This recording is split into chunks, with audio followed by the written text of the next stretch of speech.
We're having another edition of the Real Interfaith Dialogue here on Blog Talk Radio, or here in the Zoom room. We call it the Cross and the Crescent Discussion Group. This is a radio show that's dedicated to establishing a dialogue between Christians and Muslims that's both respectful and also informative, and hopefully just a smidge entertaining so we don't all get bored to death.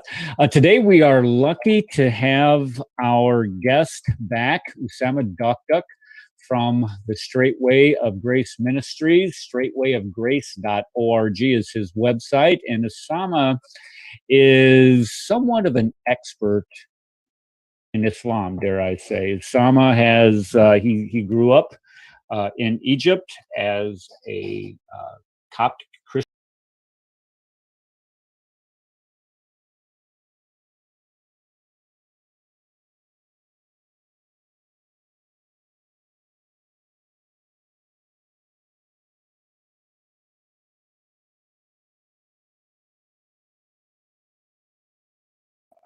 For 2 hours, and he has this huge presentation on the issue of Islamophobia. Many of us here in the West, if we would dare to speak out, talk out, discuss Muhammad, discuss the Quran, or the errors or the problems in Muhammad's life, this is kind of a pejorative term that is used essentially to shut down any type of conversation that may be critical of Islam. So what Usama has done is he's put together a presentation to basically show what the threat is, if there is a threat from Islam, and then to correlate it with actionable things that are occurring today, and then to give us an idea of what we might expect in the future from this. So Usama is going to finish this up today, and we appreciate him so much for doing that. And with that said, Usama, if you need to take a break or during your presentation, we're going to give you about an hour. Is that about right? We got about an hour left. Okay. So the mic is yours, and then if you have a question here in chat, just go ahead and raise your hand, and we will do what we can to bring you on once Usama finishes his presentation. Okay, Usama, the mic is yours, sir. Thank you, brother. I appreciate you. Praise God for having another opportunity to continue with our study, Islamophobia, fact or fiction. And as you said, brother Eric, I believe that word was invented for the purpose of literally shutting down anybody who will critique or criticize or even speak in general about Islam. You don't have to say, here's what is wrong with Islam, just for you or I or somebody who is not a Muslim imam or a Muslim speaker to say Allah said or Muhammad said. Just to say that itself is not acceptable in Islam, because that will open Islam for the whole world to see how ugly it is. People think that Islam is a loving, peaceful show. Is opening now. Christy opened your show, brother. So what's good about our presentation, I'm not making up these things which I talk about. I actually show you what we do in our ministry, how Muslims take our material and edit it, cut it, fix it to make me look bad. And I say, excuse me, that's not what I said. Here's my full sentence. I love it. As we have seen even our last broadcast, and you can go back and watch it. A Muslim will tell you that you're taking this verse out of context. You misunderstand this verse. That's not actually what is written. We're going to see a little bit more of this, obviously, tonight, as I give you the excuses Muslim give for why we have violence. But the reality is this: Islam is not open for new interpretations. Islam is not open for new suggestions. It is done. What we have in Islam, it was written, it was practiced by Muhammad in the early days of Islam, about 1400 years ago, and I don't care how you like it to be. You cannot, and I say it again, you cannot make Islam something new. You cannot make Islam, you cannot, the word reform Islam. Islam is not open for a new suggestion. It is done. Muhammad said it is the word of Allah in the Quran and his words. That is the hadith.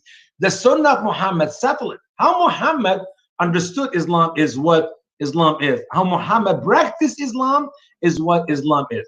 So I'm going to share with you, as we're going to see in my screen here, the PowerPoint one more time to continue with our slide about jihad.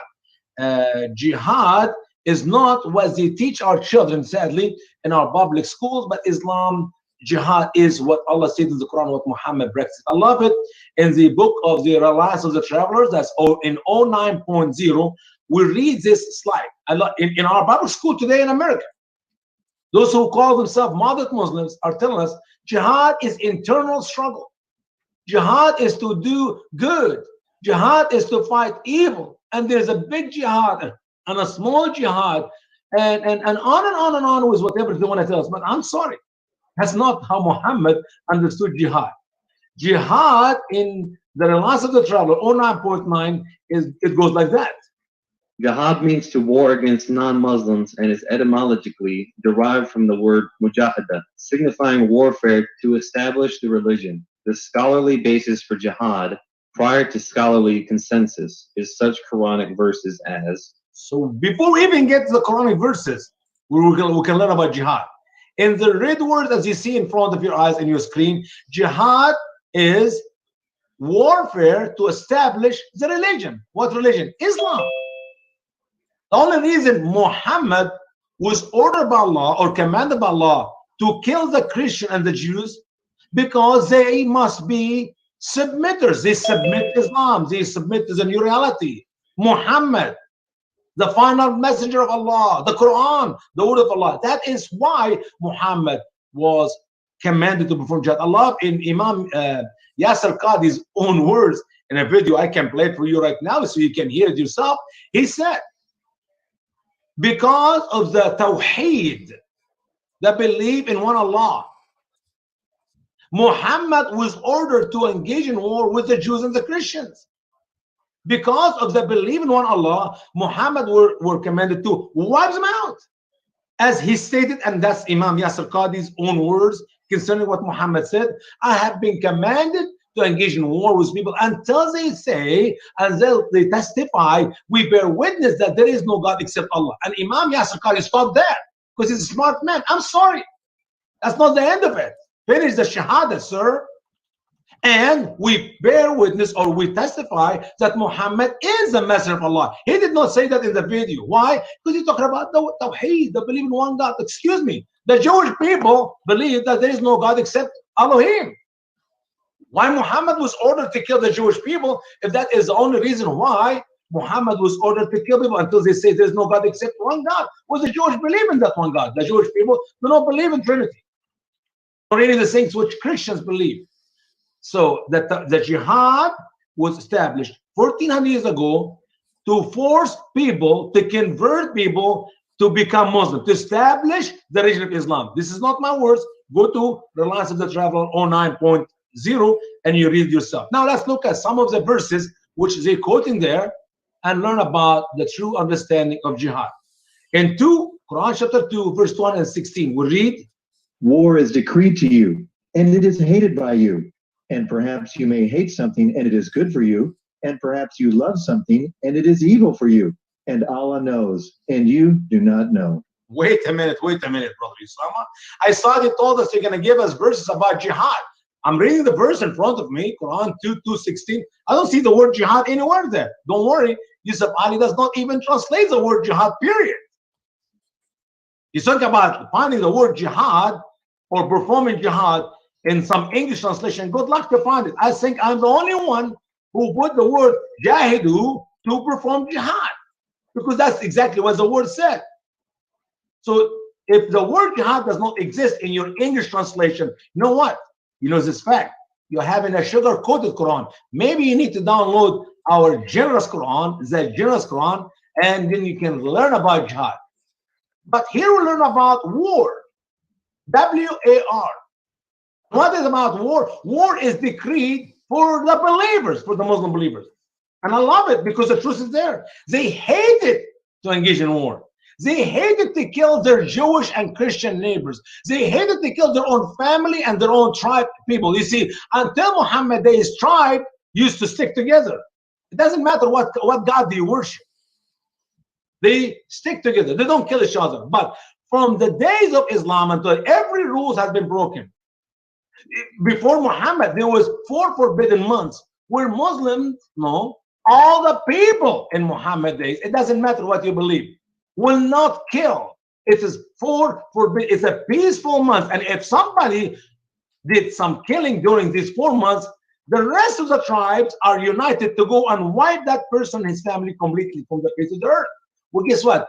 Quran, Allah's word, the final word of Allah, Quran 9:5, Allah got rid of these rules. So there were peaceful times on the earth, in Saudi Arabia, in Mecca. All this has been established, which was established for years, has been canceled and changed in Muhammad. So war is decreed to you. They hate it. And Allah said, perhaps you hate something, it's good for you. And perhaps you love something, it's evil for you. Those who love peace, it's evil. Those who hate to engage in war, that's good.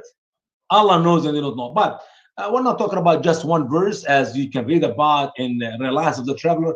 We're talking about 79 verses. Yes, indeed. 79 verses where the word war, W-A-R, is mentioned throughout the pages of the Quran. Now, if you want to understand what does he mean by war, you can read Muslim scholars' interpretation, and they will tell you that is jihad. So if you want to learn about jihad, learn about war. Because they were not killing people because these people attacked them, because these people did something wrong. No, they were engaging in war with people to force these people to become Muslims. And once again, jihad, it is warfare for the goal or for the hope to establish the religion of Islam. That is one of 79 verses. If you download my Quran, just type the word war, and guess what? 79 verses, pop, pop, pop, pop. Few pages are going to be open. Read these verses and learn about the true understanding of jihad in the Quran. That is by looking at the verses where we learn about war. Let's give you another good example for war. That's 9:14, Quran chapter 9 and verse 14, where Allah said, engage in war with them. Allah will torment them by your hands and put them to shame and give you victory over them and heal the chest of a believing people. I love it how you understand the difference between a Muslim going in war and an American going to war. The Muslims try to paint the American soldiers and American armies, military going to fight in war like they are savage. They're killing people. No, American soldiers do not like to kill anybody, not even their enemies overseas. If they can capture these other people whom they're engaged in war with and keep them alive, they do. And by the way, when they keep them alive, they treat them good. They give them all the benefits they wish to have, like we have in Gitmo Club here in Cuba. So the reality is, American people, American soldiers, when you go to war, they don't enjoy killing. That's why they have some sicknesses. They have some physical sickness, emotional sickness, psychological sickness, and they get through this hard time for the rest of their life. After going to war for a year or two, they're messed up. But you will never see any of these sicknesses, psychological and emotional sickness, to any of the Muslim soldiers. Why? When they go to war, they receive joy in their chest. Listen to the word of Allah, and heals the chest of the believing people. If you're a Muslim believer and you go and fight and you go and kill, you receive joy in your heart. They don't have any side effect, terrible side effect of going to war. They just love it. They enjoy it, and they just like going to a party. Doesn't matter how evil war is and how bad it is and how many they kill. It brings them joy. It brings healing to their life. Quran 9:5 is the most famous verse about war. And obviously here we don't read the word war, but we read the word kill. The word kill. This is the one verse in the Quran, 9:5, which is known by all Muslim scholars as the verse of the sword. That is the one verse which Allah used in the Quran to abrogate, that is to cancel, to erase, to delete. If you read the first article we have in our Quran about the doctrine of abrogation, you'll know exactly what I'm talking about. That one verse Allah used to abrogate 124 verses in the Quran. And Muslims in America and all over the West love to read these abrogated verses. Here's the word of Allah in Quran chapter 9 verse 5. So when the forbidden months are past, so kill the polytheists wherever you find them, and take them as captives, and besiege them, and lay wait for them with every kind of ambush. So if they repent, and perform the prayer, and give the legal alms, so leave their way free. Surely Allah is forgiving, merciful. Notice here there's three steps. Number one, kill them. to take the wives and children as captives and slaves and concubines. You read that in Quran chapter 33 verses 26 and 27 concerning Bani Qurayza. That's exactly how Muhammad practiced. Quran chapter 9 verse 5. The third one is to repent. That is to convert to Islam. Once again, jihad is a warfare for the hope or for the purpose of establishing the religion. Yes, you may kill some men. Yes, you take their wife and children as concubines and slaves, but that's not the end of it. The whole idea of why they go into war is to establish a religion, that people repent, that people will convert to Islam. And not only just say, I become a Muslim. No, they have to do two more things. They have to pray and give the legal alms. From the history of Muslim scholars to the life of Muhammad, of Muslims after the death of Muhammad, when Abu Bakr as-Siddiq became the first successor, the first Khalifa after Muhammad, some people say, we're Muslims, but we're not going to pray. He said, no, you have to pray or we'll kill you. Okay, we're Muslim, we pray, but we don't want to give zakat. We don't want to give the 2.5%. He said, no, you also have to give zakat. If you don't give zakat, we'll kill you. Omar argued with Abu Bakr.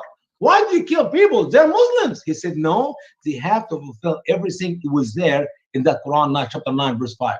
Even if they used to give a rope to tie a donkey or a mule in Muhammad days to Muhammad, they still have to give me that rope.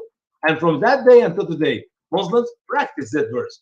Of course, when they practice full Sharia, you can go to some countries, you don't have to pray.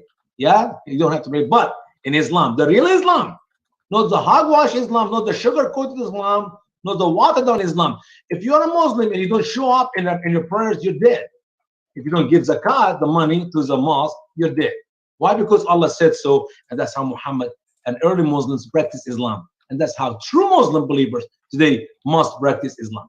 I want to talk about the defense of Islam. The defense of Islam. Very important. This is reality, guys, ladies and gentlemen, because Muslims always do the same thing. They're trained to do that before they even come to America. Before they show up on this program right now, they're trained to do that. You have heard it last week, and this presentation I have now for a few months, and you're going to hate it in the future. Here's how Muslims defend Islam. They say, a popular question is why Islam calls for death of Islamic critics and apostates, insist that their info is false, and quote the verse, to you, your religion, and to me, my religion. Islam is love, Islam is peace, Islam is joy, Islam is everything you want. You cannot prove that anywhere, not in the last 1400 years, not in the 57 Muslim countries of the world, not in the rest of planet Earth. You cannot prove that. But for me to say that Islam is a savage cult, Islam teach to anyone who criticizes Islam to be put to death. Oh, that's not true. And what is the evidence? Here's the word of Allah, Quran. It said, to you, your religion, to me, my religion. That's chapter 109, verse 5. What are they doing now? They're quoting an abrogated verse. That's exactly what Muslims do. If you go, let's go to the Quran. Lakum dinakum wali dini. To your religion, to me, my religion. Let's go to this verse right now. I'm going to read you the interpretation of Ibn Kathir, or Al-Qurtubi, or Al-Tabari, or Al-Jalalain. Pick up it and any of the true Muslim scholar interpreter. They'll tell you, هذه الآية منسوخة. This verse is abrogated. Why? And it was abrogated by Quran chapter 9 verse 5, the verse of the sword. And they will tell you, because Muhammad compelled people to accept Islam. He did not accept any religion from the Arab except Islam. For me to say that, I'm an Islamophobe. I'm sorry. I'm teaching true Islam, not my opinion. I wish this was true. I wish to your religion and to me, my religion is the common law, the common belief among the Muslims, the Muslim world. Because if this is true, trust me, millions of the Muslims will be kissing Islam goodbye, because freedom of religion.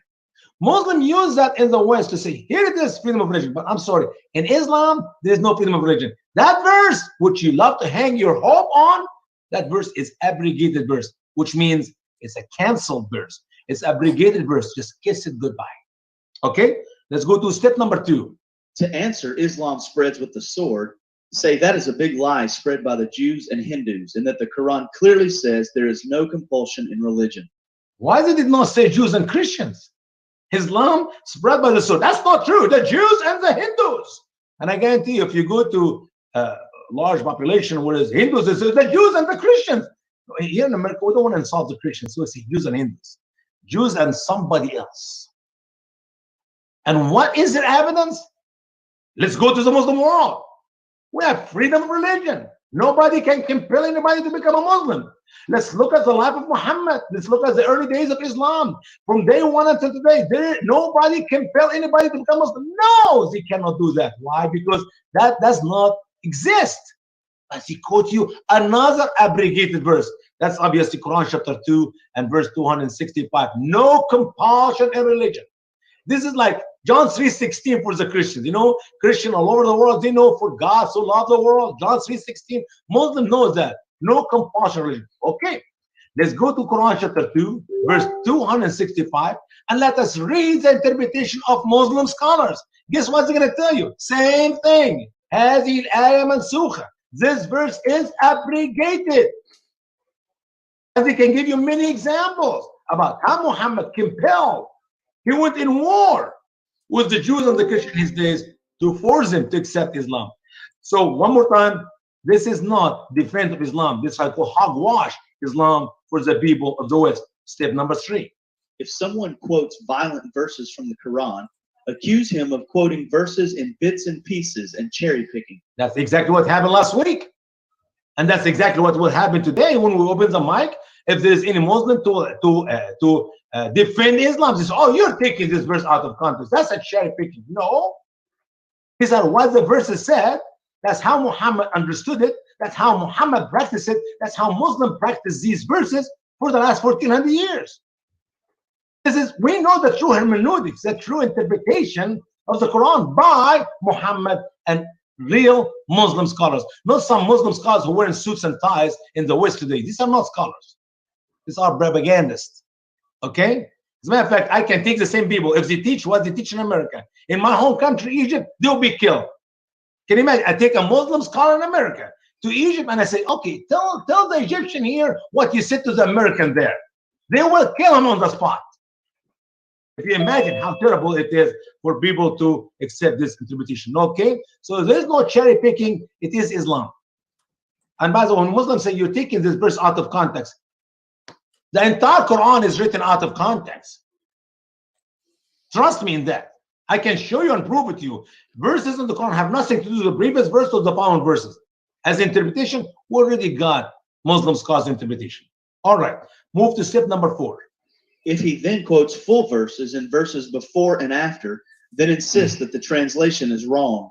Hey, like we were talking before the show today, we have some problem with translation of the Quran. This translation is wrong. If you use the generous Quran, which is my translation, this is, and they call it actually CARE, call it the Council on American Islamic Relations, call my translation an evil translation. Excuse me. An evil translation? Well, praise God, you said it's an evil translation. Because the Quran is an evil book. Now, my challenge to CARE, and my challenge to any Muslim who watch this podcast, do Allah a favor, do Muhammad a favor, do Islam a favor, do the American people a favor, especially the stupid liberal Democrat who know nothing about what's going on in this country, do them a favor and sue me. I mean, my translation is there. My name is on it. I said, Quran chapter 1 verse 1, Allah is Satan. That is direct insult to Allah. I said Muhammad is a womanizer. I said Muhammad is an adulterer. I said Muhammad is a savage cultic leader. I said everything you can imagine to insult Muhammad in the pages of the Quran. Why can't you sue me? What more evidence do you have that I am an evil person and my translation is an evil? But to take my book to any court of law in America. And trust me, there are plenty of liberal judges who will take your case. But you know what?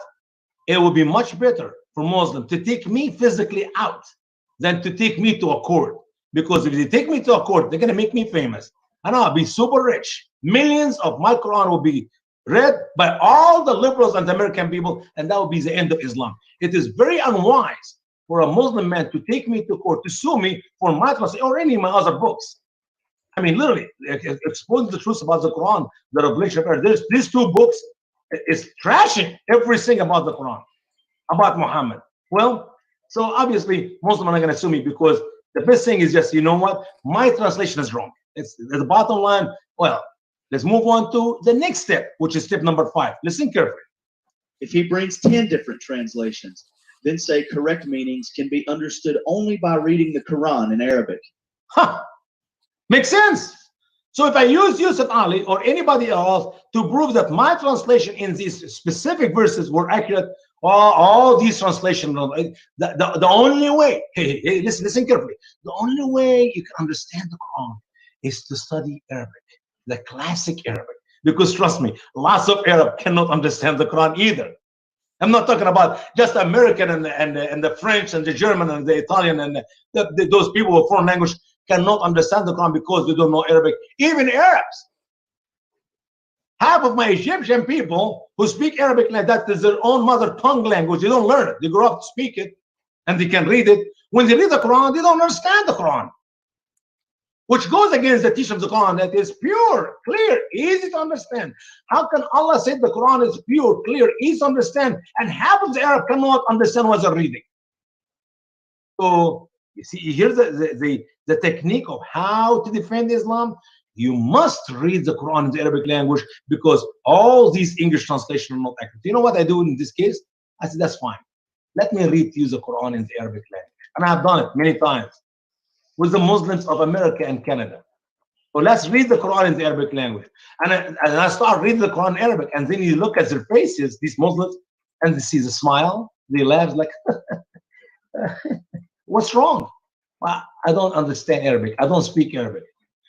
How in the world you claim to be a Muslim and you try to defend Islam? You don't even understand Arabic. If you pray to Allah in the Arabic language and you read the Quran in the Arabic language and you say the Shahada in the Arabic language and everything about Islam in the Arabic language, why not take a break of being a Muslim for a few months, maybe a couple of years, okay?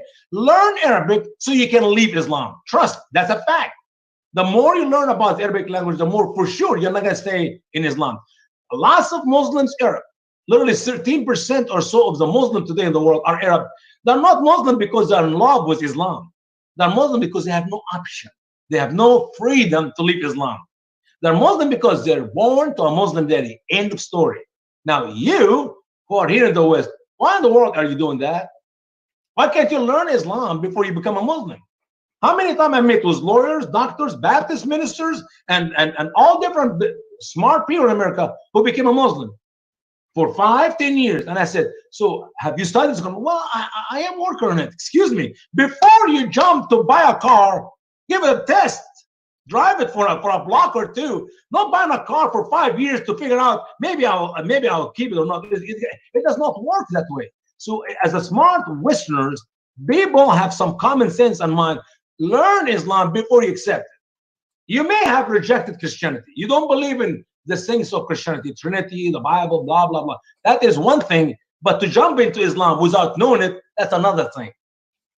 Well, let's move to slide number 6, which is the last one for the defense of Islam. If he shows up with the hadiths and the chapters in hand and quotes the context of the violent verses by referring to hadiths of prophets' rapes, robberies, assassinations, and genocides, then insists that all hadiths and chapters are heresy and are false, and the only truth is in the Quran. Rejecting the hadith totally. These people are called Quranic only. They only believe in the Quran. They have no other source but the Quran. Let me ask you, my dear Muslim, if you are one of those who believe in the Quran only, you don't believe in the hadith, you don't believe in the Sunnah of Muhammad. How did you become a Muslim? Excuse me, what? Oh, you said the Shahada. What does the Shahada say? You bear witness there is no God except Allah, and you bear witness that Muhammad is the messenger of Allah. That's how you became a Muslim. You said 2 sentences in the Arabic language, which, by the way, goes against Sharia, because you are a false witness. You appear a witness of something you have never seen, heard, touched, smelled, taste. In Islam, you cannot be a witness without your 5 senses, which God gave to you. Have you heard of Muhammad before? Have you smelled him, touched him, tasted him? Seen him? No. But you bear witness. That's a false witness, my friends. Well, that's okay. Now, where can I find with this 2-fold of Shahada in the Quran? Anywhere in the Quran? Chapter 1 all the way to 114? No, it doesn't exist. So you became a Muslim by the hadith, which you do not like you don't want to use to tell the truth about how evil the savage Islam is. How many times you praying every day? Oh, 5 times a day. Where in the Quran we find that Muslims are taught to pray 5 times a day? And how do you pray? Do you just close your eyes and fold your hand and say, "Oh Allah, I bear witness there is no God except you," and you talk? Is this how Muslims pray? Or there is a spiritual tradition, wash, wudu, facing Mecca, and special moves, standing, kneeling, bowing down, hand and feet, pointing finger to Mecca? No. Where do you learn that from? From the Quran? No, it's not in the Quran. Or in the Hadith, the book which you don't believe in. I'm afraid I can spend an hour talk about that. I don't have time for it today. Maybe in the future we can do that. But to tell me that you only believe in the Quran, you don't believe in the Hadith, because the Hadith have these bad things about Muhammad. Oh, from the Hadith, ladies and gentlemen, we learned that Muhammad was a child molester. Why? Because Aisha said in the Hadith that he married her when she was 6. He had sex with her when she was 9. And he died when she was 18. And he died at the age of 63. That make him 51 when he was engaged to her. Some hadith, weak hadith, Muslims say Muhammad was molesting her sexually, playing with his private part to her private part during the first 3 years. Muslims say that's not true. But some Muslims say it is true, because he was a man of self-control. He can control himself. He can play with her without having intercourse with her. Wow. That is how we know from the hadith that Muhammad was a child molester or a pedophilia, okay? That's what he was. Well, then we reject the hadith. What if I show you evil things worse than that in the Quran, comparing Muhammad, the womanizer, Quran chapter 33 and verse 50, or the adulteress, Quran chapter 66 verse 1, or the one who steals his own daughter-in-law, that is the wife of his adopted son Zayd, in Quran chapter 33 verse 37, and on about immoral lifestyle. Muhammad set as a noble example for the rest of the Muslim to follow. The Quran teaches that. Should we also reject the Quran now? The hadith is no good and the Quran is no good, so what is left in Islam? No. Well, let's move on to this video. Now, another town this week joined the list of shame, where sex gangs have roamed seemingly unchecked to prey on girls as young as 11, raping, drugging, beating, trafficking, and potentially even murdering them in the process. What's happened in Telford could be the worst case of a paedophile gang involved in widespread child abuse the country has ever seen. But as I read the names of those convicted, something struck me. In Telford, they included Azir Ali Mahmood, Mubarak Ali, and Adel Ali. In a similar case in Rotherham, Razwan Razag, Adil Hussein, and Zafran Ramzan were among the guilty. To Rochdale now, Mohammed Amin, Abdul Aziz, and Mohammed Sajid, among others, were convicted. And now to Oxford, where it was Anjam Dogar, Kamir Jamil, and Zishan Ahmed ending up behind bars. Now, a very broad reckoning of the guilty shows around 80% are men of Pakistani and Bangladeshi origin. Well, a couple of observations then. Why do they appear to view white girls as objects to be traded and even disposed of? And what is their community doing about it?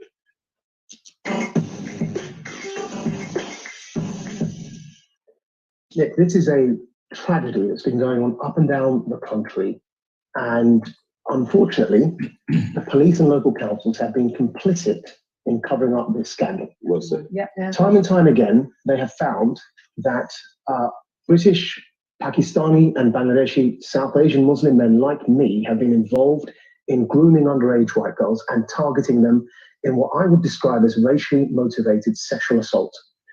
And for fear of racism, the local politicians for fear of losing votes, and the police for fear of being sacked by those local politicians, have been hiding this situation. And of course, then it led to a national inquiry. We know that because the conclusions of the national inquiry were the same. I'm going to read to you something, because Telford could well be worse than what happened in Rotherham and Rochdale. And yet still, despite that, we have the superintendent for Telford and Wrecking, Tom Harding, saying the following. He said that what I would say is sexual offending across Telford and Wrecking is virtually identically proportionate to the breakdown of society. So it's not one particular section over others.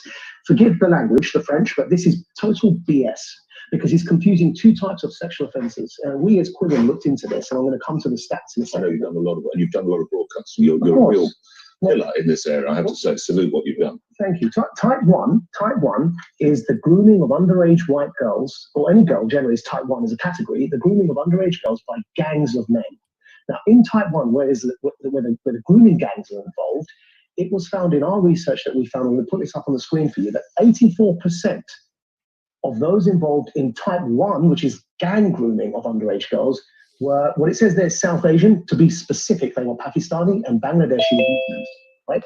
Type 2, which is, I hate to use the phrase ordinary pedophilia, what we normally understand by the word pedophilia, is representative of wider society. So one statistic found there was about 87% in type 2, which are pedophiles, 87% were white. Another found 100% were white. But of course, that's not surprising because the vast majority of the country is white. What's interesting is the disproportionate figure of 84% hailing from my background. Why that's interesting is because roughly only 2% of the country are Pakistani and Bangladeshi Muslim men who are responsible for 84% of collective grooming of underage white girls.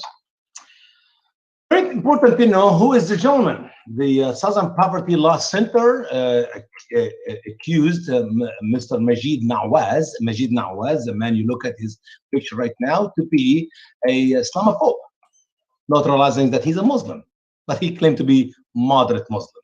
Like we got a bunch of them here in America. We don't have time to mention their names and go on to list them for you.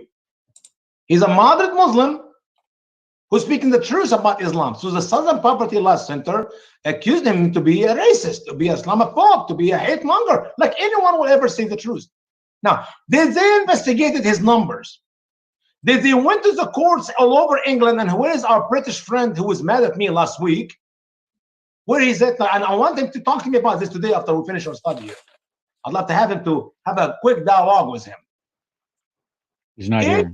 84% of the rapes which took place all over England came out of 2% of the Muslims in England because of the political correctness of the stupid liberals of England. They call it the South Asians. No, they're Muslims from South Asians, because there are plenty of other South Asians who never rape a girl in England. So 2% are responsible for 84 of the rape. By the way, he sued the Southern Poverty Law Center and he won $3.5 million. They wrote him an apology. It's available online. Go and read it. They apologized to him and he made $3.5 million. By the way, I am on the same list years before him. So if you look at Usama Dakdok, Street Wave Grace Ministry, I'm an Islamophobe hate monger ministry. And we lost a lot blessing because of the Southern Poverty Law Center. For example, we used to get money from the Smile, Amazon Smile, whatever you call it, and that stopped. So people call me, hey, I cannot send the donation. Why? I said, because Southern Poverty Law Center put me on the hate list. But here's what I'm trying to correct him, Majid Nawaz. I hope that someday he will maybe watch this study right now to learn something. He does not know too much about Islam, trust me. He said it is the RMSA, what's happening in England, RMSA, which is a racial motivated sexual assault. That's not the case. That is called Islamic practice. This has nothing to do with racial. Because if it is, we should have some Christian from Pakistan raping young girls in England. If it's about race, no. This is a problem with Islam. And I'm going to show you right now, and I'll prove it to you right now, as I mentioned a little bit earlier. Why do I say this is Islamic practice? For grown-up men to have sex with little girls because of the Sunnah of Islam, because of Muhammad himself. Here is my proof. Listen to this hadith. This is correct hadith given to us by Sahih Muslim, given to us by Sahih Bukhari, Riyadh al-Salihin, name it. Everybody knows it, except the Muslims of the West. Why? Because they cannot face the reality. Hadith number 1422 in Sahih Muslim. Aisha herself told us the following. Aisha said, The Prophet, Allah's prayer and peace be upon him, married me when I was 6 years old, and he had sex with me when I was 9 years old. Another hadith, and it says, and he died when I was 18 years old. You know what happened in America when I talked to Muslim in the West? Oh, she was 62 years old when Muhammad died, or she was 20, she was 45 years old. They come up with huge number. Oh, when he engaged her, she was 28. No, he died when she was 18. Now, this is not, she's not mad. Aisha is not, she's not angry or mad. She actually bragged about herself that she's the only virgin Muhammad knows. All other girls were married or, you know, involved in with other men. She was bragging about herself. And she did not say, may Allah curse be on him. He abused me when I was, no. She's bragging about it. Allah's peace and Allah's prayer be upon him. That's exactly how she looked at Muhammad, her husband, the prophet of Allah. You may think this is just one case, Aisha and Muhammad. That's not for every Muslim. No, Wait, listen to this. Quran chapter 65 and verse 4. Listen to the word of Allah. And for those of your women who despair of menstruation, if you doubt that they may be pregnant, their prescribed waiting time is 3 months, as well as for those who have not yet begun menstruation. Well, I studied Sharia, Islamic law in marriage and divorce in Egypt. And thank God for these 2 wonderful years where I learned about marriage and divorce in Islam, because that not only opened my eyes, it opened my heart and mind and soul to understand Islam. That was the reason why I decided to learn more about Islam in the last 34 years of my life. I learned about Islam all the years of my life, but it was like casual study. But can you imagine spending 34 years of your life doing nothing but studying Islam? There was time when I'm so tired and I have some books in my hand written by Muslim scholars, and I go read until 4 or 5 o'clock in the morning, and I have to wake up at 7:30, 8 o'clock to go to work. I did not mind to spend hours, pull my eyes out of my face to learn more about Islam. I learned enough. What do we learn from that verse? If a man divorces his wife, and maybe she's pregnant, she cannot go and jump in bed with some other husband. No. She has to wait 3 months. This is the law. This is Sharia. And in Quran chapter 2, verse 229, Quran chapter 2, verse 230, we got so powerful 2 verses there where Muhammad taught the Muslims, according to the will of Allah, that's the God of Muhammad, a man can divorce a wife by saying you're divorced. In the West, there's no instant divorce. This is not true. Read the Quran, you idiots. Learn Islam. Read the interpretation of the Quran by Muslim scholars. So you say to your wife, you're divorced, she's divorced, and she's out of the house. Within 3 months, you can bring her back. If 3 months went goodbye and you didn't bring her back, she's not your wife anymore. You cannot force her to be married to you. But 2.5 months, 2 months, whatever, you bring her back. Then the second time you say you're divorced, she's divorced. She leaves the house. Within 3 months, you can bring her back. What happens if you divorce your wife the 3rd time? Quran chapter 2, verse 230. You're out of luck, buddy. You cannot have your wife back. Your ex-wife is ex-wife for life. No, not for life. Wait a minute. Why? Because Allah have an answer for that problem, which is find yourself a good friend, somebody you trust, a cousin, your best friend, somebody you trust. Emphasize on trust and ask him to fix the problem. He can make your ex-wife lawful back to you. You know how? You must marry her. Not only on paper, you must have sex with her. Even just one night. One good time in bed. Now he can divorce her in the morning. Now you can go marry your ex-wife. You see how ungodly, how immoral Islam is, which, by the way, the opposite of what is written in Deuteronomy chapter 20, verses 1 to 4. The opposite, or 24, verse 1 to 4. The opposite. The Bible teaches if a man divorces his wife, she can no longer go back to him. If she marry another husband, even if the new husband died, she cannot go back to her first husband. In Islam, you see, here's a moral teaching of Allah. Now, the one important part about that verse here is this, is what it says here. As well as for those who have not yet begun menstruation. Little children, according to the interpretation of Al-Qurtubi. A man married to a child who did not have her first period yet. I'm talking about 5, 6, 7, 8 years old. That doesn't matter. There's no period. If he divorced her, she cannot marry another husband unless 3 months go by. Why? In case she is pregnant. Well, how can a baby get pregnant? Trust me, we have another study about embryology and the growth of the baby inside the miracle of the Quran. The miracle of Muhammad will show you that Muhammad was so ignorant, and so is all the Muslims who believe that there is miracle in the Quran about babies. Muhammad have no clue what baby is. Okay, so get to the point here. In Islam, Quran chapter 65 verse 4, it's okay for a grown-up man, 40, 50, 60 years old, to be married to little children and have sex with them. Now we know why we have a problem in England. These Muslim men coming from Afghanistan, Pakistan, and these beautiful girls, blue eyes, green eyes, attractive children like angels. I say angels. Yesterday, I had a family reunion, and we have two little girls. They're like 1.5 years, 3 years old, and I'm holding my hand. Took a picture. My wife, holding my wife, take pictures. I see these are angels. Now, Muslim men like to have sex with these little girls. Why? Because it is Islam. It is not racial motivated sexual insult. It is the teaching of Muhammad in the Quran and the Sunnah of Muhammad. That's what Muhammad did when he was 51 with Aisha, who was just 6 years old. Now, let's move on with talking about marriage. These are the things we teach. And Muslim hear it and you're Islamophobe. No. You're ignorant of Islam. I teach Islam. You're ignorant of your own cult if you just know what's in it. Let's go to In the Reliance of the Traveler, another source which I use in this presentation. I use it in other presentations as well. In M6.7, point number 5. Listen carefully. It is not lawful or valid for a Muslim man to be married to any woman who is not either a Muslim, Christian, or Jew. Nor is it lawful or valid for a Muslim woman to be married to anyone besides a Muslim.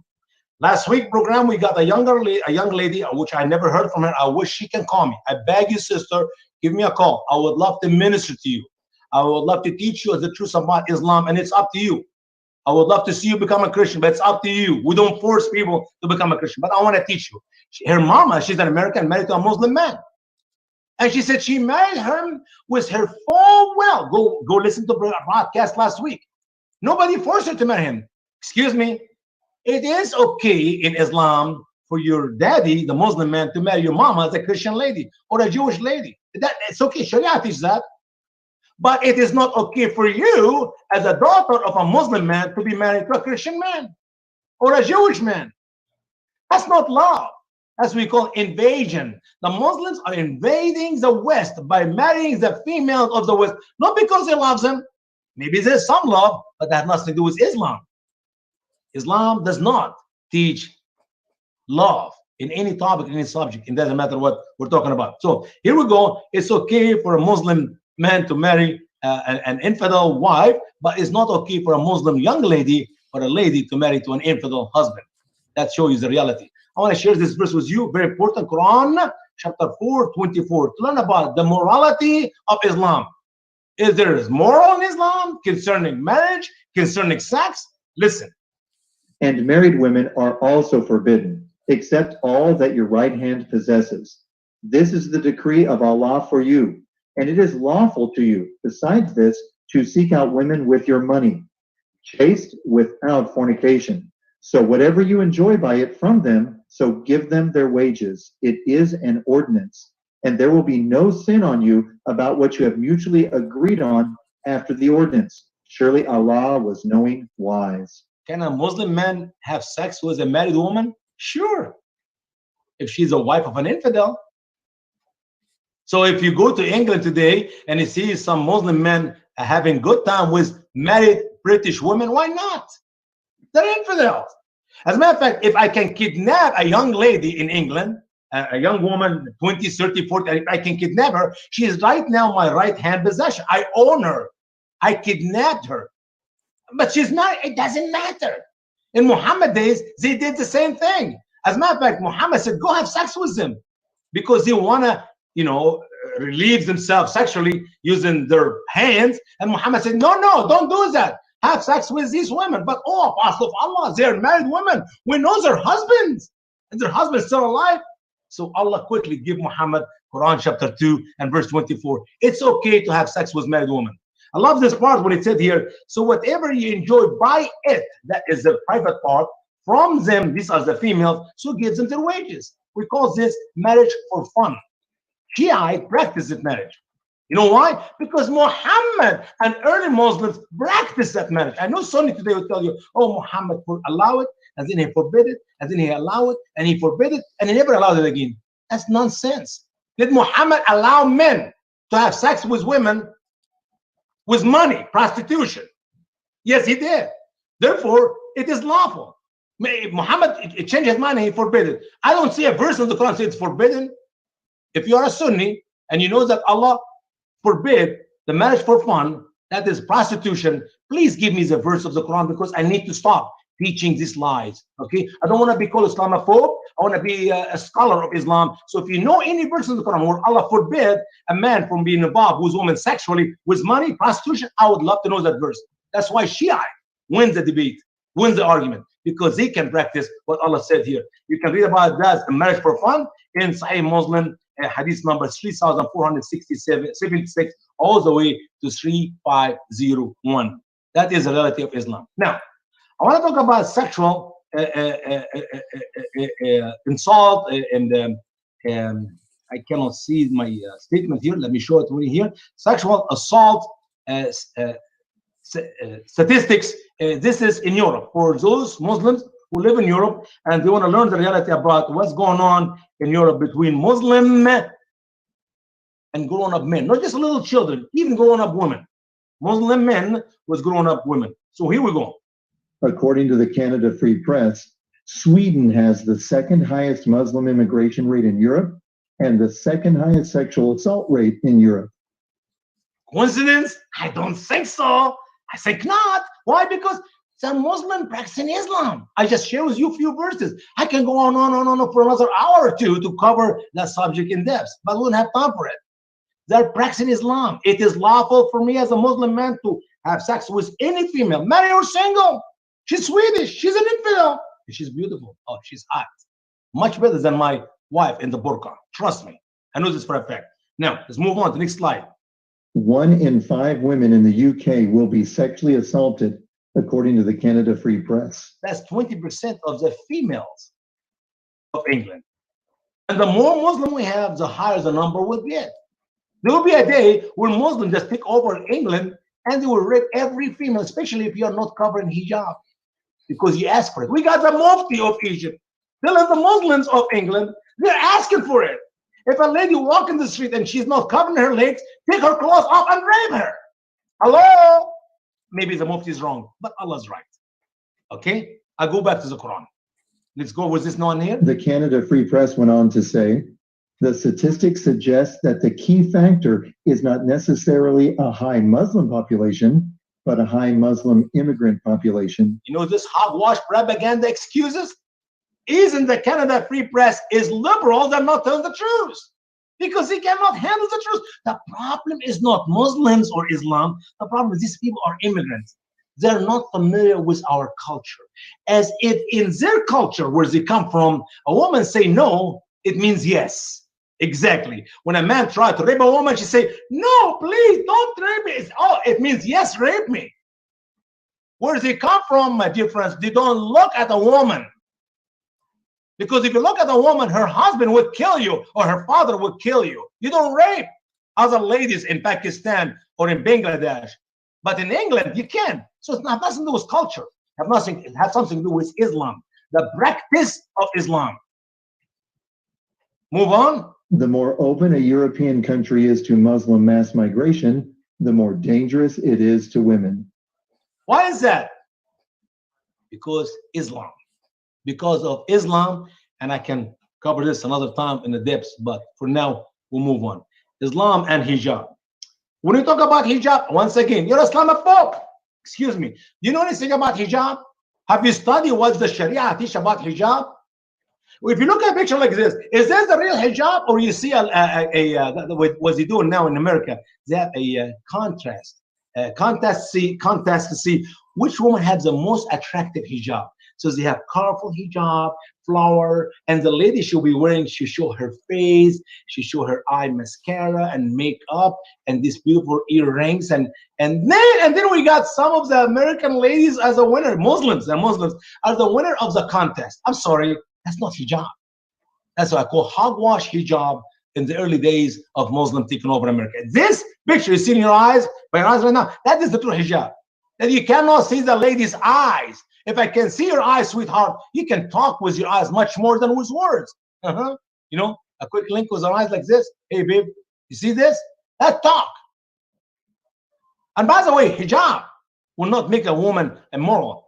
I've been offered females in my home country, Egypt, who are in a full burqa. I could not see her. And she told me, if I'm not much beautiful than that American lady is with you, if I don't give you a better enjoyment night than that lady, don't give me any money. And I got mad at this lady who was standing in front of the Sheraton Hotel in Cairo. And my wife, she said, why you get mad at her? I said, don't worry, honey, just let it go. I said, please, go, move, trash. My wife said, why are you mad at her? Because my wife does not speak Arabic. I said, she's a prostitute.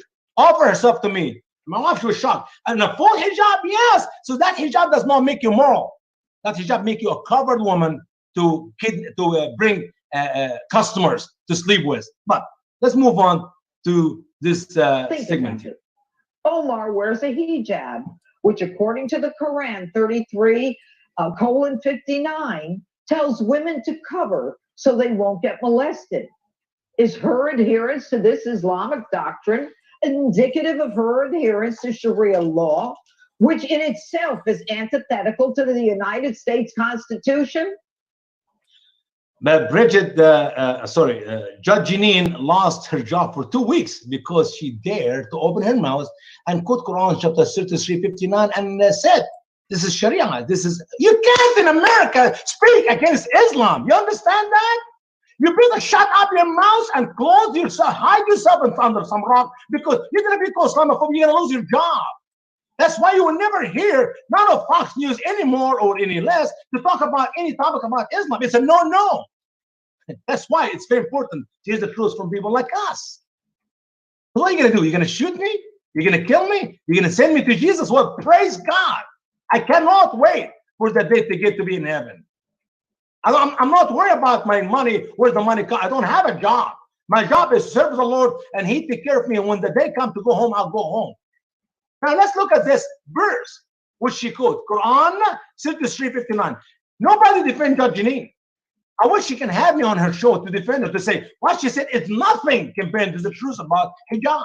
Here's the verse of Allah. O you prophet, say to your wives and to your daughters and the women of the believers, let down their covering over them, that in this way they will be known, so they will not be harmed. And Allah was forgiving, merciful. What did Allah mean by harm is molested. And that is what is written in other translation. I can say the word molested, but that's not the word Allah uses in the Arabic language. The meaning of it is to be molested. You see, Muslim men like to molest women. And if you're not in a full hijab, they will rape you in Muhammad days. That's why Allah gave Omar the great idea to give to Muhammad to cover the Muslim lady in hijab, through hijab. Let me give you the interpretation of that verse. First, from Ibn Abbas himself, the cousin of Muhammad. He said, Ibn Abbas said, Allah orders the women of the believers, if they go out of their homes for some needs, that they must cover their faces from above their heads with dresses by showing one eye. Wow, one eye. And you know what is the need for ladies to come out of their homes? To go potty, to go use the bathroom. Because Muhammad in Quran chapter 33, verse 33, ordered all Muslim believers to stay at their houses. They are in imprisonment in their homes for their husband to enjoy them, period. Why one eye? Which eye? I wonder, which eye? Right eye, left eye? Here's the answer. Don't worry, I got the answer as it's given by Muhammad ibn Sirin. Muhammad, son of Sirin, asked Ubaidah al-Samani concerning the saying of Allah, let down their covering over them. So he covers his head and shows his left eye. You understand what is let down their covering over them? A lady wears a dress from the shoulder down, another dress from the head down. So now she's wearing two dresses, one over her shoulder to her body, one over her head over her body. And then one small hole in front of her left eye, literally a small tiny hole in front of her left eye so she can see where she's going. She will not hit a wall or hit a door. That is the reality of hijab. Listen to As-Sadi, to his interpretation to the word of Allah in the Quran concerning the hijab. In the Al-Sadi interpretation for this verse, he said, some of the wicked people of the city of Medina come out at night when it gets dark in the roads, and they harass the females. The roads of the city of Medina were narrow, so when the night comes, women go on the road that they may go to relieve themselves. so these wicked people molest them. So if they saw the women have the head covering, they said, she is a free woman. So they left her alone. And if they saw that she was not wearing the head covering, they said, this is a slave. So they sexually assault her. Huh. I'm not making it up.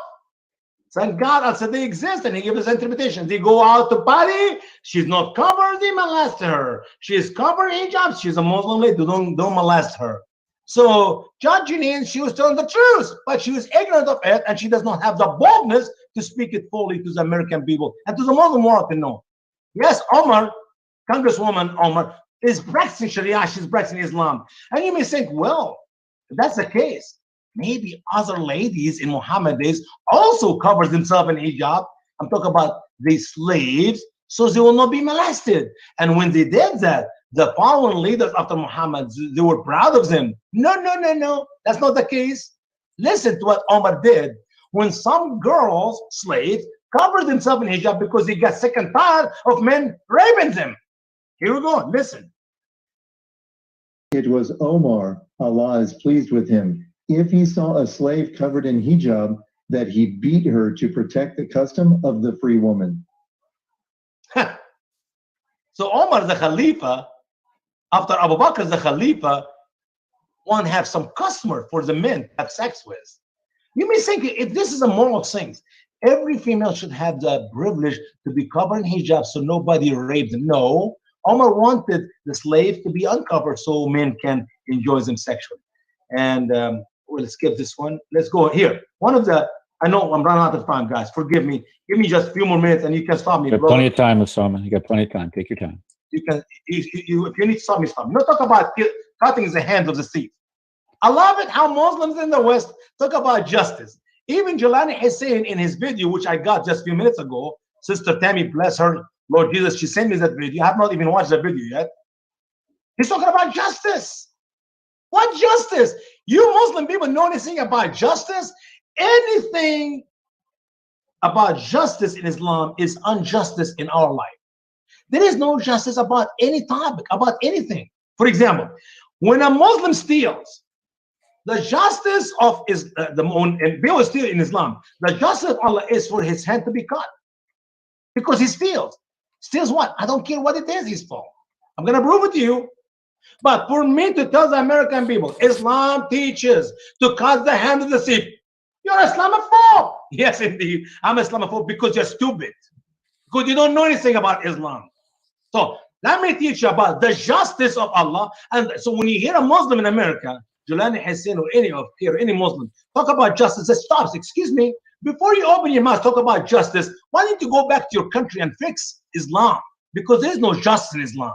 And use this example here, cutting the hand of the thief, to prove your point. Don't speak from your head. Use the Quran, use Muslim scholars' interpretation. Otherwise, you're an Islamophobe. So educate yourself, get some tools in your box, in your bag, and go fight the evil of Islam.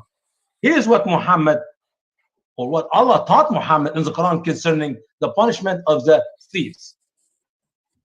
Quran chapter 5 verse 38, we read, And the male thief and the female thief, so cut off their hands a reward of what they earned, as a punishment from Allah, and Allah is dear wise. Allah ordered Muhammad and the Muslim believers to cut the hand of the thief.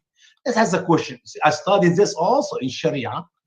How much do you think the thief was still to be justifiable or to be punished justly by cutting his hand?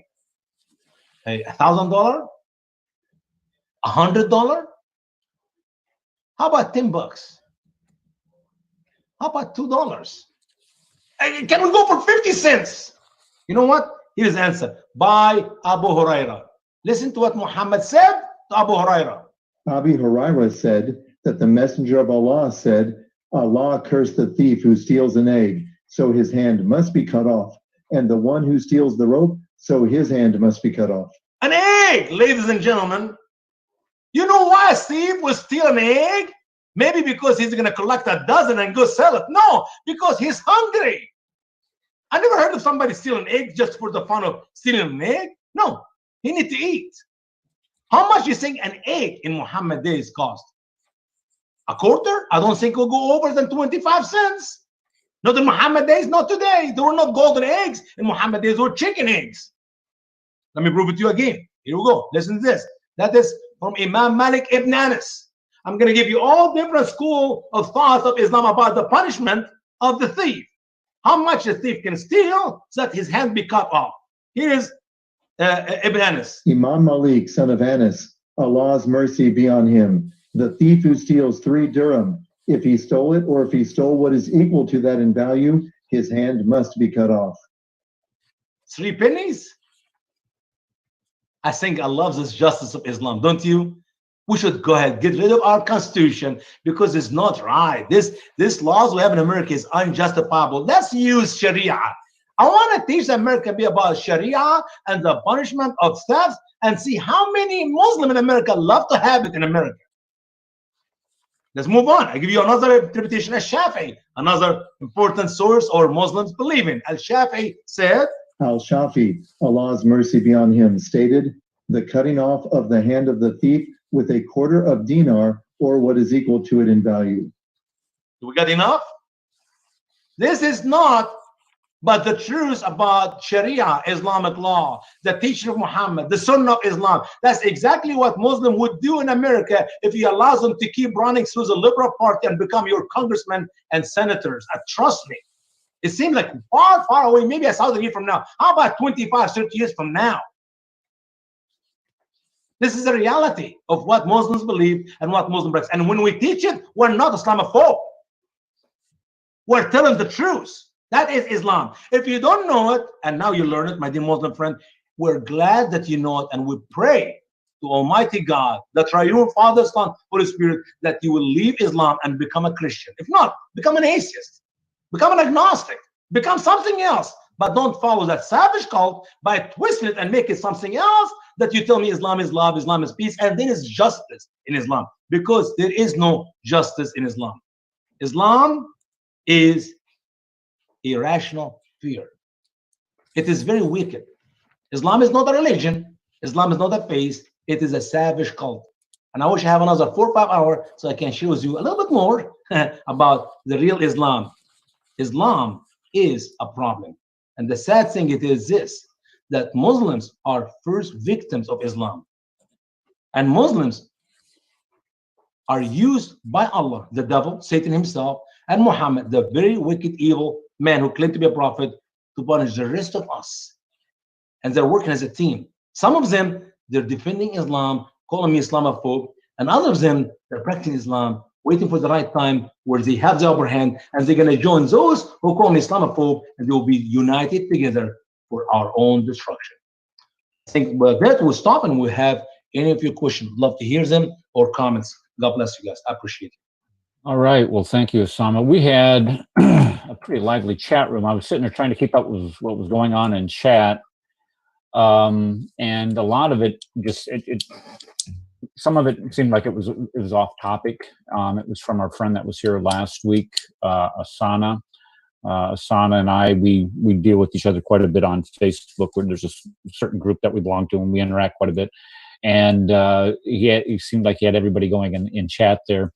But we do have Deli is still here. She was here from last week. Also, you spoke to her. I did have a couple questions or points that I wanted to make when you started off with Reliance of the Traveler. Now, Reliance of the Traveler, I often cite this book, this green book, one of the green books that I have, on the show quite a bit as being the jurisprudence manual for Islamic law. Mm-hmm. Can you explain to us how widely accepted this book is amongst Muslims today as far as being the manual, the go-to manual for identifying what the Sharia is and what it is not? Sure. Well, Eric, let me put it this way. You will never find a Muslim imam who is graduated of any Islamic school who did not study much more than that, which is in this book. To study Islam, Sharia, Islamic law, you have to study this material. In more than that, I call this book is just like a easy steps for Muslims who live in a foreign land. Easy steps. That's not the total. As a matter of fact, when I looked at some of the English translation of that book, it's trash to the point that they lie in their English for the Arabic, and some Arabic do not have the English for.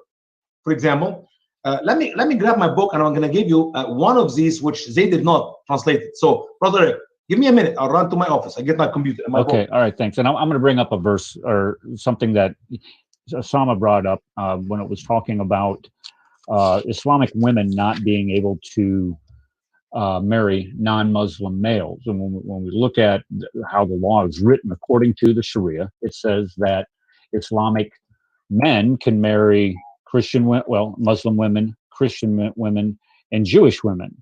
But according to Islamic law, when we start listening to people talk about, well, Islam is it treats women equitably. Well, if that were the case, then Islamic women, according to the Sharia, would be able to marry Christian men and Jewish men. Also, in this book, it was in Division M that you had cited that from, Usama, when we were talking about, who they can marry. If you go to page 540, when we start, when Christians, often us Islamophobes, start saying, well, no, you don't treat women equitably in Islam because there's a provision under your law that allows you to beat them. And of course, you get all of the indignation that comes with it. But it says right here in 540, when a husband notices signs of rebelliousness in his wife. Now, that's just noticing a sign of rebelliousness. Doesn't mean the woman has to be rebellious. It's just she's showing you a sign of it. And if you drop down here, of course, there's an order, there's a rubric that they have to follow before they get to start smacking them around. But it says that you have to, you have to warn her. And then also it says you need to, if you're warning her, it says you need to say, fear Allah concerning the rights you owe to me. Now you say that to your wife. If I was to say that to the Queen of Kafiristan here, well, let's just put it this way, it would be a bad day in our marriage. But it goes down here and it goes Maybe the last day in your marriage, brother. Yeah, it would be a bad day. But it says if she commits rebelliousness, he keeps her from sleeping, and you don't sleep with her, he may hit her. He may hit her. You may hit your wife. So when we look at this book, and in this book you have the English translation, and Usama's going to explain to us the difference. You have the English translation, and then over here you have the Arabic. So Usama, go ahead and make your point. Do me a favor, go to page 610. Just an example. That's an example. 610. It's which is in the point of 012.0 about justice. You talk about justice. See justice there? Which one? 02. No, 611, 610. Page 610 in the bottom left corner. 610. Okay, mine says maybe you have a different one because mine talks about fornication and sodomy. Yes, but it's exactly what we're talking about. Oh, okay. Okay, let's go to the first one on the right top corner, which we talk about fornication, is 012.0. You see it? 012.0. The penalty for fornication and sodomy. Okay. Good. Let's go down. The one below it is in the middle of the page, 012.2. Yeah. Okay. Then we have 012.3. In Arabic, not in English. With the width of the page. Ah, I see. Yes, there's nothing there. Eric, help me out. Tell me what is written in 012.3. Can you help me out? 2.3. There's nothing there. It goes one. This is like going to the Gospel of John. 5.3 and 5.5. 5.4 is not there. And this is 0.3 is not here. But the Arabic is there. Okay. Okay. Can you read the Arabic for me? Yabba dabba do. No, I can't. I don't know what it says. So you don't understand what's written? Yeah, because it is here. You're right. You're absolutely right. It is here. Let me search it. Everybody can see it. The English is not there. You know why? Okay. There, everybody can see it. I just circled. Whereas in Arabic, there's no English. Here it is, myself. Here it is. You see the Arabic with the links of the page? Yep. No English. No inglés. No. Well, we have no English. Let me tell you what's written in. So you can, if you're a Muslim, you should be embarrassed of yourself, embarrassed of your Allah, embarrassed of your Muhammad, embarrassed of your Azhar University, because that book is approved by the Azhar University. That, like, the biggest seminary for the Muslims, approved that book. As a matter of fact, it's all here, stamped and approved. Let me read to you what is written there. Ready? And I apologize if you have little children next to you, please. It's time for them to go. So if you cannot let your children go, it's time for you to turn your computer off, turn your phone off. I apologize about the trash. So if you're listening, hey, Usama, if you could you minimize your screen? You don't need to share your screen anymore. My screen. How do I do that? I don't know. There's a button down there that says stop. Ooh, no, video. it's at the top. Yeah, here it is. Yeah, here's a video, and I turn it off. All right. Now you can hear me. Can you hear me? Yeah, I can hear you. Okay, good. وَمَنْ وَطَأَ بَهِيمًا, and whoever have sex with an animal. Ready for that? أَوْ امْرَأَ مَيِّتَةً, or whoever have sex with a female who is dead, a dead woman. أَوْ حَيَّةً, or have sex with a living woman. فِيمَا دُونَ الْفَرْجِ, he will have sex with her in the back way, not the normal way. أو جارية يملك بعضها, or whoever has sex with a slave who own some of her. That, like 3-4 guys own a female together. Me and my 3 of my buddies go buy a lady, so she belongs to all of us. We all can have sex with her. أو أخته المملوكة له, if somebody have sex with his sister whom he owned. Somebody bought my sister, I bought her back with my money, now she is my slave, my own sister. أو وطأ زوجته في الحيض, or have sex with his wife while she is in the period time. أو الدبر, if he have sex with his wife in the back way. أو استمنى بيده, or have sex with his own hand. أو أتت امرأة المرأة, or if a woman have sex with another woman. لا حد عليه ويعذر, no judgment, no punishment on him, and he is to be asked to forgive. Ask for forgiveness. Here's Islam, my friends. This is the trash of the trash, and this is what is written in the Sharia book. That's what they believe in. God help us. And that's just one point I want to share with you. There's enough garbage, enough trash in that book here that book should be illegal. But that's Islam. That's Sharia. And they are embarrassed of it. They will not even translate it to English. And I challenge the Muslims right now to come and say, I translated one of these words wrong. As a matter of fact, copy it. If you have it online, type it and put it in Google Translation. It will give you the same words, word for word. Unless you think I'm controlling Google Translation too. It's trash, brother. It's with all that. It's with all that Jewish money that you receive. I did have something else that I wanted to throw in here. I wanted to ask you about. Okay, on your defense of Islam, you listed 6 different points, and this is something that I had actually gotten in a pretty good conversation a couple of weeks ago about. You can only understand the Quran in the classical Arabic. Really? What if I read it? What if I read any? There's plenty of places in the Quran, small chapters. I will read any of them to any Muslim in the Arabic language, and I will challenge him to tell me what Allah is saying. A whole chapter. Go in the last 40 chapters in the Quran, and I'll read to you many of them, and I challenge you, tell me what Allah meant. You can't understand Arabic either. You have to build your belief of what Allah meant on what the other Muslim scholars, who some of them came 200 years later to tell us that's what Allah meant. Really? That's what Allah meant? How do you know? Did you spoke to Allah? Are you also another prophet from heaven? Or Muhammad was a prophet? Are you also a prophet? Muhammad died, and we have no idea what Allah meant. And plus, the huge errors all over the Quran. Get my 2-volume books exposing the truth about the Quran, the revelation of error. We got 40 chapters there just to mock Islam. Simply to mock Islam about there's so many nonsense from creation. Thank you, brother Eric. Here's the 2 books from creation, chapter 1 to Muhammad, chapter 40. Lots of who will believe that Adam was 90 feet long. You? No, I'm kidding. No, Okay. No. I believe. Right. Okay. If anybody in the chat or in the Zoom room here wants to come on, has any questions, wants to contribute something, go ahead and just raise your hand, and I will bring you on. There was a couple other things that I wanted to ask you about. When we start talking about the hijab, and we have the National Wear a Hijab Day. Yeah.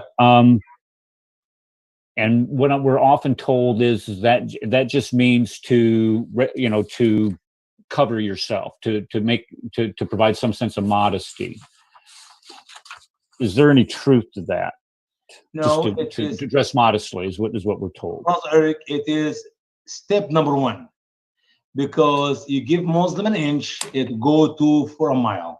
So step number one, we're gonna have just one day for everybody to wear the hijab. We're gonna celebrate that day, and then it's gonna be during the month of Ramadan, and then they're gonna do during the month of Shaban, and then it's gonna be the more Muslims he wears that. It's a very important technique to encourage even Muslim ladies to wear the hijab. After all, you got some good Baptists and some good Catholic who know nothing about Christ or Christianity, who have no problem for their own daughters to wear the hijab. We got videos online. Go and watch it. Oh, sweetheart, you look so beautiful. Oh, They kiss their own daughters because they wear the hijab in the school day where kids wear the hijab just to celebrate the Muslims who are part of our society, and we want to love them and we make them feel like welcome in America. And what I love is where they give the responses. They'll give show you a picture of a nun wearing a habit or habit or however you call that. Why don't you dress like her? Well, she's a nun. She's sworn a life of piety to Christ. Yeah, there's no connection whatsoever between a Catholic nun, who, by the way, are living according to the Catholic beliefs, the Catholic way of life, where they do not have any sexual enjoyment. They're none.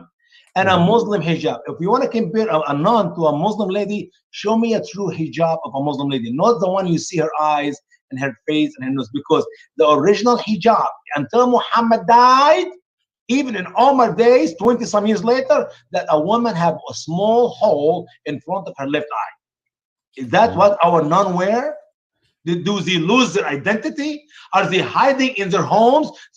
None only go at night to go use the bathroom in the mountain, or none are living their life. Doctors, nurses, teachers, they're doing everything the normal life, and like you see in any Christian lady, except she chooses to die for the world. She's not gonna be married to any guy. She's gonna live the rest of her life like that. Okay, we got a couple of people that want to come on. Usama, Christy just sent me a message and told you to turn your camera back on. My camera back on. I don't know. Left-hand corner says start video. Left-hand corner, here is the camera on. Hey, I can see myself. Hey, you're beautiful. You didn't change a bit. Okay, we have a gentleman here, Brother Colin, has his hand up, and he has a question or has a comment. Go ahead, Colin. Mic is yours. Mr. Colin, you are unmuted, sir. Okay. Well, when you get ready, you can come on. Our friend Deli was here last week. You had a pretty good conversation with her. Okay, Deli, are you there? Yes, hello. Hello. All right. The mic is yours, ma'am. Yes, I just wanted to address to one point. I just your talk was more about, I guess, what you believe, what Islam says, and quoting verses from the Quran with your commentary. But I think for me, when I think about Islamophobia, I think about what happens when someone hears this information, because you say things like, for example, Muslims, are just bent on killing everyone or something. So what is a person that hears this how can we be so sure that someone that hears this will not act or do something based on that information? Because the reality is that, you know, in the United States, you know, we are around different types of people, and you might in your workplace or at school or anywhere, you know, meet Muslim people. So what are you supposed to do if you've heard this information? I mean, I would suppose that most Muslims out there in the world are just normal people, just trying to make it like everybody else. And they could be your taxi driver. They could be the person serving you, the barista at Starbucks. They could be the woman shopping with her kids at Kroger. Mhm. Like, what happens when you have this information in your mind and you have these thoughts or you have these beliefs? Okay. What do you do when you encounter that person? Yeah. Like, I'm just trying to understand, because for me as a Muslim in the world, especially as a Muslim woman and other Muslim women who may appear visibly Muslim, sometimes you're not, you know, people might, you know, that there is, I can tell you that there is some fear, because you are just trying to live your life, and then someone just does something or says something and is trying to start something, and you don't want that, and you don't know. That's what I'm trying to get at. Like, what is the end goal for the average person out there, the average American? That's one question that I have. I think we have to be very careful, because, you know, in this country, we do have an increase of Muslim attacks.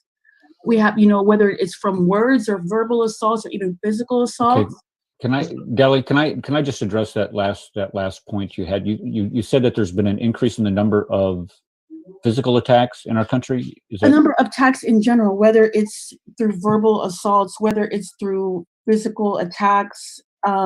Since, let me just take from for example, since the last 4 years, there have been an increase. I mean, if you don't mind, Okay, go ahead. I would like That's to very concerning for our community, because we're strong, but there's a fear at the same time. I wanna first of all, you have to understand, my heart desire is not to see one American female, Muslim or not, to be attacked by anybody, or any Muslim man or American man to be attacked in any way. That's not what we teach. We're teaching you Islam. If that's what you believe, well, praise Allah, continue to be a Muslim, die as a Muslim without knowing Jesus Christ as Lord and Savior. And sadly, when you die, you're going to spend eternity in hell. That's a sad truth. Or if you are right and your Muhammad is right and your Islam is right, that means all the Christians and all non-Muslims, when they die, they go to hell. There's no such a thing as that we're both right. If I'm right, you're 100% wrong. If you're right, I am 100% wrong. There's no such a thing that both are right. Now, you're so worried about the verbal attack. Do you know how many Christian female has been kidnapped in Egypt last year by Muslims? The same people who believe in what I just shared with you today. Do you have any idea? I don't have any idea. I'm talking about in the 57 Muslim country, how many Christian female in Egypt were kidnapped by some Muslim men and raped her and raised babies out of them every year. Just last year, how many Christian female in Egypt were kidnapped by the Muslim believers? Do you have any idea? I don't have any idea. How many Muslim female in America was kidnapped last year and raped by an American man? I don't know. None. I'm just saving you time. None. Zero. You know what zero is? Big O. I know that you are like, listen to your Muslim imams and Muslim leaders trying to convince you that, oh, we're being persecuted in America. You have no clue. And I said again, you have no clue what it is to be persecuted. If what happened in America 19 years ago happened in Egypt, and I said that last time and I repeat again, if 19 Christian men killed 30 Muslims, not 300, not 3,000, if 19 Christian men in Egypt or any Muslim country of your choice killed 30 Muslim men, you know how many Christians will be living in that country or be able to escape that country alive, leaving their homes and their possession behind? Zero. So my friend, don't listen to this propaganda that Muslims are persecuted in America. Since September 11 until today, Muslims built quadruple number of mosques in America. Go check it out.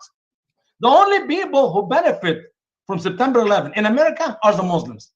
The only people who lost their freedom and their rights and their existence, which they normally used to enjoy, are the Americans. It's okay for a Muslim man or woman to be touched, to check out in airport in case they have a bomb. It's okay. You know why? Because that's what they do in a mosque in the Middle East.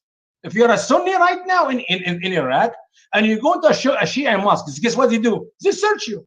Why? Because they don't want you to go to the Shia mosque with a bomb around your chest, because you're going to shout Allahu Akbar and kill yourself, committing suicide, and kill a bunch of Shia. And the opposite is true. Shia, when they go to a Sunni mosque, they search him. So when you go to the place of worship in Iraq, you're searched because they don't want you to blow yourself apart in bombs and kill innocent people. But we Americans are not used to that. As a matter of fact, myself, before September 11, I used to walk in the airport and nobody ever searched me. I never took my belt off of my pants. I never took my jacket off. I never took my shoes off. But because of September 11, I lost that freedom. I lost that liberty. Muslims, they're used to it. It's part of their life. I can imagine as an Arab male, even though you're not, like your name, I don't know this that. I mean, I'm just saying that, you, even though you're not Muslim, would be subjected to that side of discrimination, which is wrong. Discrimination, the system. There's no discrimination in America. I don't believe there's any. Let me put it this way: there are bad people everywhere. There are bad people in every color groups. There are bad people in every country. Cain killed his own brother Abel. Do you understand that? That biblically, brother killed his own brother when there was not too many brothers in the world. There's only two of them. So sin exists, hatred exists. But to say that Americans are discriminating against the Muslims, that's a lie from the bottom of hell. No, I'm not. I am saying, I know that, for the most part, the American Muslim community, if you look at like it as a snapshot, is actually is actually, if you look at, like, for example, Pew Research poll, they do polls and they say that the American Muslim community is very assimilated into the American society, that they're affluent, that they're, that they have more college graduates, things like that. So in many ways, like, the Muslim community does do better for itself here in the United States than even other parts of the West. So the American Muslim has a lot to be thankful for living in the United States. Muslims are issues with discrimination, and yeah, this is from my point as a Muslim. Muslims are doing better in America than in any Muslim country in the world. Give me a name of a Muslim country where Muslims are living there better than living in America. Right. There's no doubt that when you come to the United States, there are definitely. But here's the problem, that you don't have an. But here's the problem: the Muslims in America are not practicing the final Islam, the real Islam. You want to know how men are going to be doing in America? Let's go to Muslim men in England. 2 out of 10, 20% of the females of England are right now being raped by Muslim men. This is coming to America. I asked you earlier, how many Muslim female in America has been raped the last 20 years? The answer is 0. Why? Because American people do not rape women, especially if they're Muslim. They don't want to get in trouble by her family to be killed or all these things going on. I think to say that Muslim women are the victim of rape in the United States is a very broad. I mean, of course, Muslim women have been the victims of rape by anyone. I mean, rape is a problem in the United States. I mean, 1 out of 4 in the United States is rape. It's a very big problem in general for women in this country. Let me repeat my question to you. Do the American people purposely look at a girl in a hijab or a lady in a hijab and say, oh, she's a Muslim, let's kidnap her and rape her? Does this happen in America? From what I understand about rape in America, the vast majority of women that are raped by people that they know. Why Muslims are raping Christian ladies in Egypt and in every Muslim country in the world? Why? Because that's Islam. If you agree it's okay for a Muslim man, Quran chapter 24, chapter 4, verse 24. If you think it's okay for a Muslim man to be involved sexually with a married woman just because he kidnaps them, if you're okay with that, I don't know what kind of person are you. I'm not okay with it. Rape is not okay. As a woman, rape is not okay. No matter who perpetrates it, it is an act of violence, whether you're a Muslim or a Christian. It's wrong. There's nothing. Christians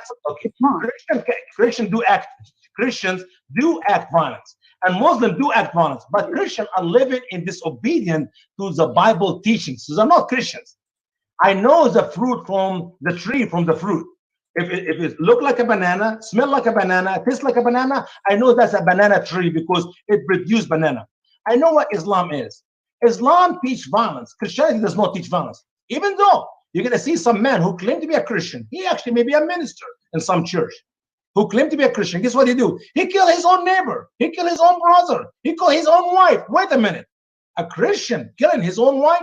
Yes, they do that, but that's not the true practice of Christianity. But in Islam, you can do all these evil things, and sadly, it is Islam. So my whole purpose of this study we did, when we speak the truth about Islam, we're not Islamophobe. This is Islam. If you like it, and that's what you believe about it, hey, praise Allah, stay as Muslim. We love you, sister. We want you to leave Islam. We want you to come out of that savage cult and become a Christian. Well, Christianity is not for you. You don't believe in things of Christianity. Become something else. But don't tell me, because I'm speaking the truth about how evil Islam is, how evil Allah is, how evil Muhammad is, because I don't know Allah. I never met him, but I can read the verses of the Quran. I never know Muhammad. I never met him, but I can read his teaching in the Hadith and in the Sunnah. It is evil. Islam is evil. Sadly, hundreds of millions of women has been abused for the last 1400 years because of Islam. So women in Islam are victims of Islam. And I have not even talked about all what women go through in Islam. You need to study more about Islam. Imagine with me, why a woman in Islam, according to Sharia, according to the reliance of the traveler, that book we hold in our hand, which by the way, the English translation did not match the Arabic, and we can talk about that some other time, allow Muslim men to literally fix women sexually, that is, cut them off, that they will not have any pleasure. In the English translation, it says cut some of it, no, all of it. The circumcision of female, that is number one abuse for every female. I don't care who you are. If you are a Christian, believe in that, or a Jew, believe in that, or an atheist, believe in that, that's a crime. But to tell me that the only cult teach that is Islam, it's okay or it's not okay. It is muhabbat, mean it is good, it is preferred for every female to have zero sexual pleasure. Why? To protect her life. Why? Because the punishment of adultery in Islam is stoning.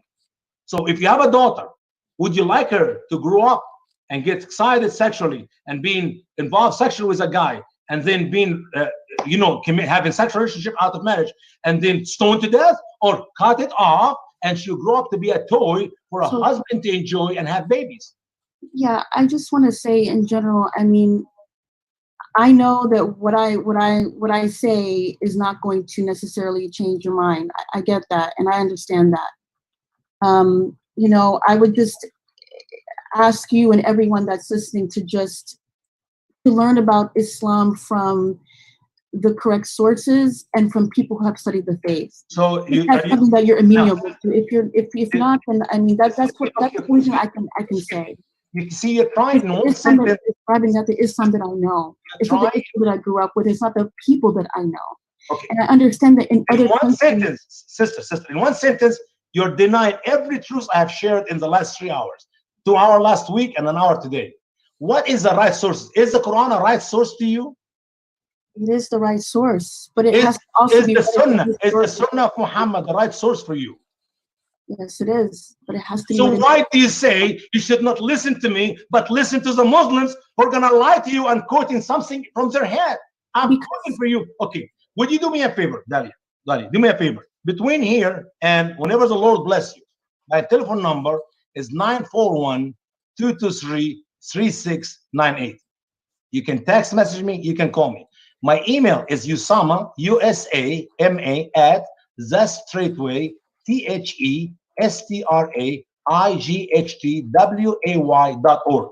You got my email, you got my telephone number. Examine what I shared all this hour and 10 minutes I spoke today and what we talked about last week.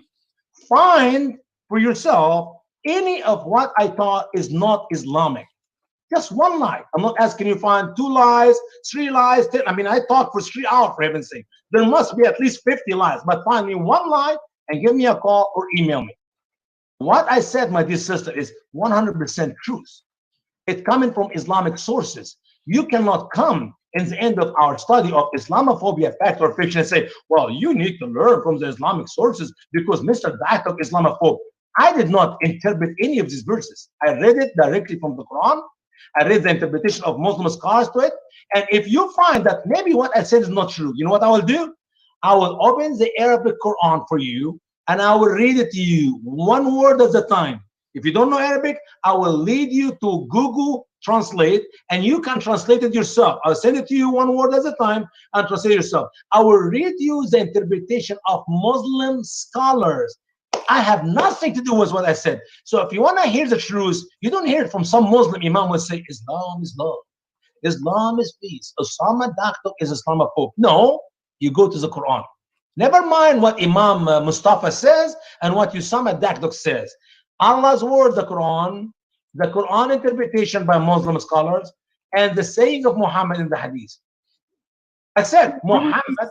Go I ahead. would just ask, you and everyone else, I understand that you yourself, you grew up in a majority Muslim country in Egypt, or maybe perhaps to everyone else here, to just know a Muslim person, because I just think that is the reason why in this country. What make a person a Muslim, sister? What make a Muslim a person? What make any person a Muslim? What make you a Muslim? What you think what Islam is, or Islam itself? Go ahead. Is one that is a practitioner or a follower of the religion of Islam. Okay. So, Good. If you have a daughter, 6 years old, and I am 45 years old or 50 years old, and I fall in love with your daughter, will you let me have her as a wife? No. Why not? You're not a Muslim. A Muslim is a woman or a man who surrender to Allah's word, to Muhammad's words, and the Sunnah of Islam. I share with you Quran chapter 65, verse 4. I have the right to be involved with a little child who did not have her first period. And if I divorce her, I'm going to follow the Sharia. She will not be abused by another husband unless 3 months go by. See, the problem you have is, my dear sister, is this: you do not know Islam. You think Islam is what you practice in America as a white or black female who just happened to be Muslim. I'm sorry, your Islam is not the Islam of the Quran. Therefore, you need to learn the true Islam. If you think it is wrong, I strive to learn Islam. I study the religion as best as I can. I learn about the religion. Okay, the best as you can. It is the best as you can. I need to marry your daughter, who just happened to be 6 years old. I want to follow the Sunnah of Muhammad. I promise you, I'll be nice to her. I'll be the best husband she'll ever have, and she will enjoy. By the way, I'm gonna circumcise her, so she will not cheat on me in the future, and she'll be a wonderful, godly Muslim wife, and she will raise me all the children I can have from her, and I will take care of her. I'll give her food and clothes and everything. Will you give me your 6 years old daughter as wife? If you say no, then you don't know Islam. Because then you are calling Muhammad the best man, the noblest example, a pedophilia. You're calling Muhammad a child molester. Are you out of your mind? How can you be a Muslim rejecting the Sunnah of Islam? You see the problem? Okay, guys, we have a couple other people that have their hands raised. And Deli, I appreciate you coming on and voicing your opinion today. We always appreciate hearing from you. And I would love to talk with her some more, brother, if you don't mind. Right, yeah. We posted his phone number in the chat, area code 941-233-3698. Christy Johnson did that for us. We appreciate you doing that, Christy. We have Isaac Marshall, who's been in chat for quite a while. Has had his hand up since probably about 1:30 today. Sorry about that, Isaac. I'm trying to unmute you. Can you unmute yourself? Okay, let me try it one more time. There. Okay, Isaac, can you unmute yourself? There we go. Nope, that's not how we did it. All right, we're gonna come back to you, Isaac. I'm gonna try to do it with NT. Okay, NT, you have the mic, sir. Go ahead. Oh, well now, okay, the mic's actually working this time. All right. What I was going to say was to Deli and what's her name there, Asana, is to please, I implore you guys, go watch that documentary. And if you believe that Usama is misinforming you or taking things out of context, then your dispute is not with Usama, but it's with the actual people in the movie quoting every single thing Usama is telling you. So again, if you believe it's Usama that is misquoting either Hadith or Quran, go watch the documentary, and you'll have to take it up with all of those jihadis who are quoting verbatim Quran and the Sunnah. Okay, what was the name of That's that it. documentary again? NT. It's I called watched Art. it last. It was shit, and I'm gonna tell you right now that Yeah. was hard to watch. Yes. And I'm a Christian. And I mean, that it Yep. was just it tore your gut. If I was a Muslim and tried watching that, Yep. Lord help me. What's it called again? Art of Imposture. And Okay. yeah, Isaac Marshall can give you the link. He's got it up on his domain there. Again, I use it for a tool when I put that film together. When I heard Usama explaining things in detail the way he was explaining it, man, spot on. And look, guys, the idea for the movie was to back up Usama in every single thing that he spoke of. Every single thing in his seminars that he speaks of, there is footage of them actually saying the exact same things and doing it.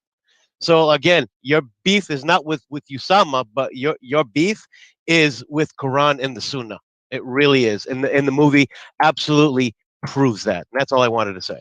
Okay. Well, we appreciate that, and that was one of the things that is that I often don't understand is why are we so often told that what we're saying is wrong when we look when we look across the globe and we actually see what's happening in the news. Why is the focus on us for actually talking about all the violence being perpetuated in the name of Islam, in the name of Allah?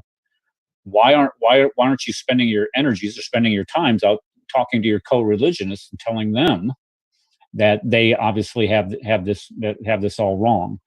We did have Isaac did have a question in chat. Because I can't get him.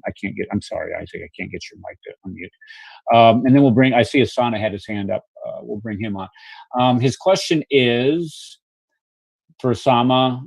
Is Allah Satan? Sometimes I hear Usama say Allah is Satan, but I've also heard him say Allah cannot be Satan as he doesn't understand basic Christian beliefs, as sperm comes from the back and so on. Yeah, I got it. Yeah, well, I've Allah, seen that too. Allah, here's the answer for my dear friend Isaac. Allah is Satan because Satan have many other religions, many other ways lead to hell. So one of them is Islam. But at the same time, when I say Allah does not even know the basic things about life, it's just, I'm amazed how Allah in the Quran tells me the earth is flat. I know the devil knows the earth is not flat, but the great evidence to prove that Allah is Satan, just read the Quran. Watch my video, Allah is Satan, Jesus is God. Quran chapter 1, verse 1, give it the whole thing. I mean, I'm talking about the first verse in the book. It says, Alhamdulillah Rabbil Alameen, the praise be to Allah, the Lord of the worlds. My Bible, 2 Corinthians 4:4, said that the God of this world is Satan. And Muslim believes that Allah is the God of this world. So I'm sorry, Allah is Satan. And then when you go through the Quran, I mean, I put it there a bold statement before chapter 1, verse 1, when Allah described himself to be the best deceiver. And I wish my dear Dalia listen to me right now.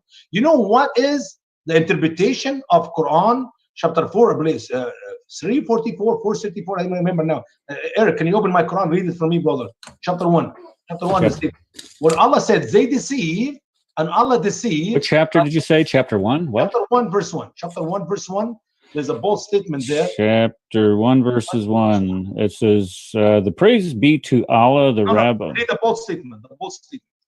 The bold statement. Okay, this verse 1 indicates that Muslims worship the God of this world, who is Satan, see Corinthians 4:4, who is known as the best deceiver, not planner, verses 354 and 830, and who leads people astray. This is the verse I'm talking about.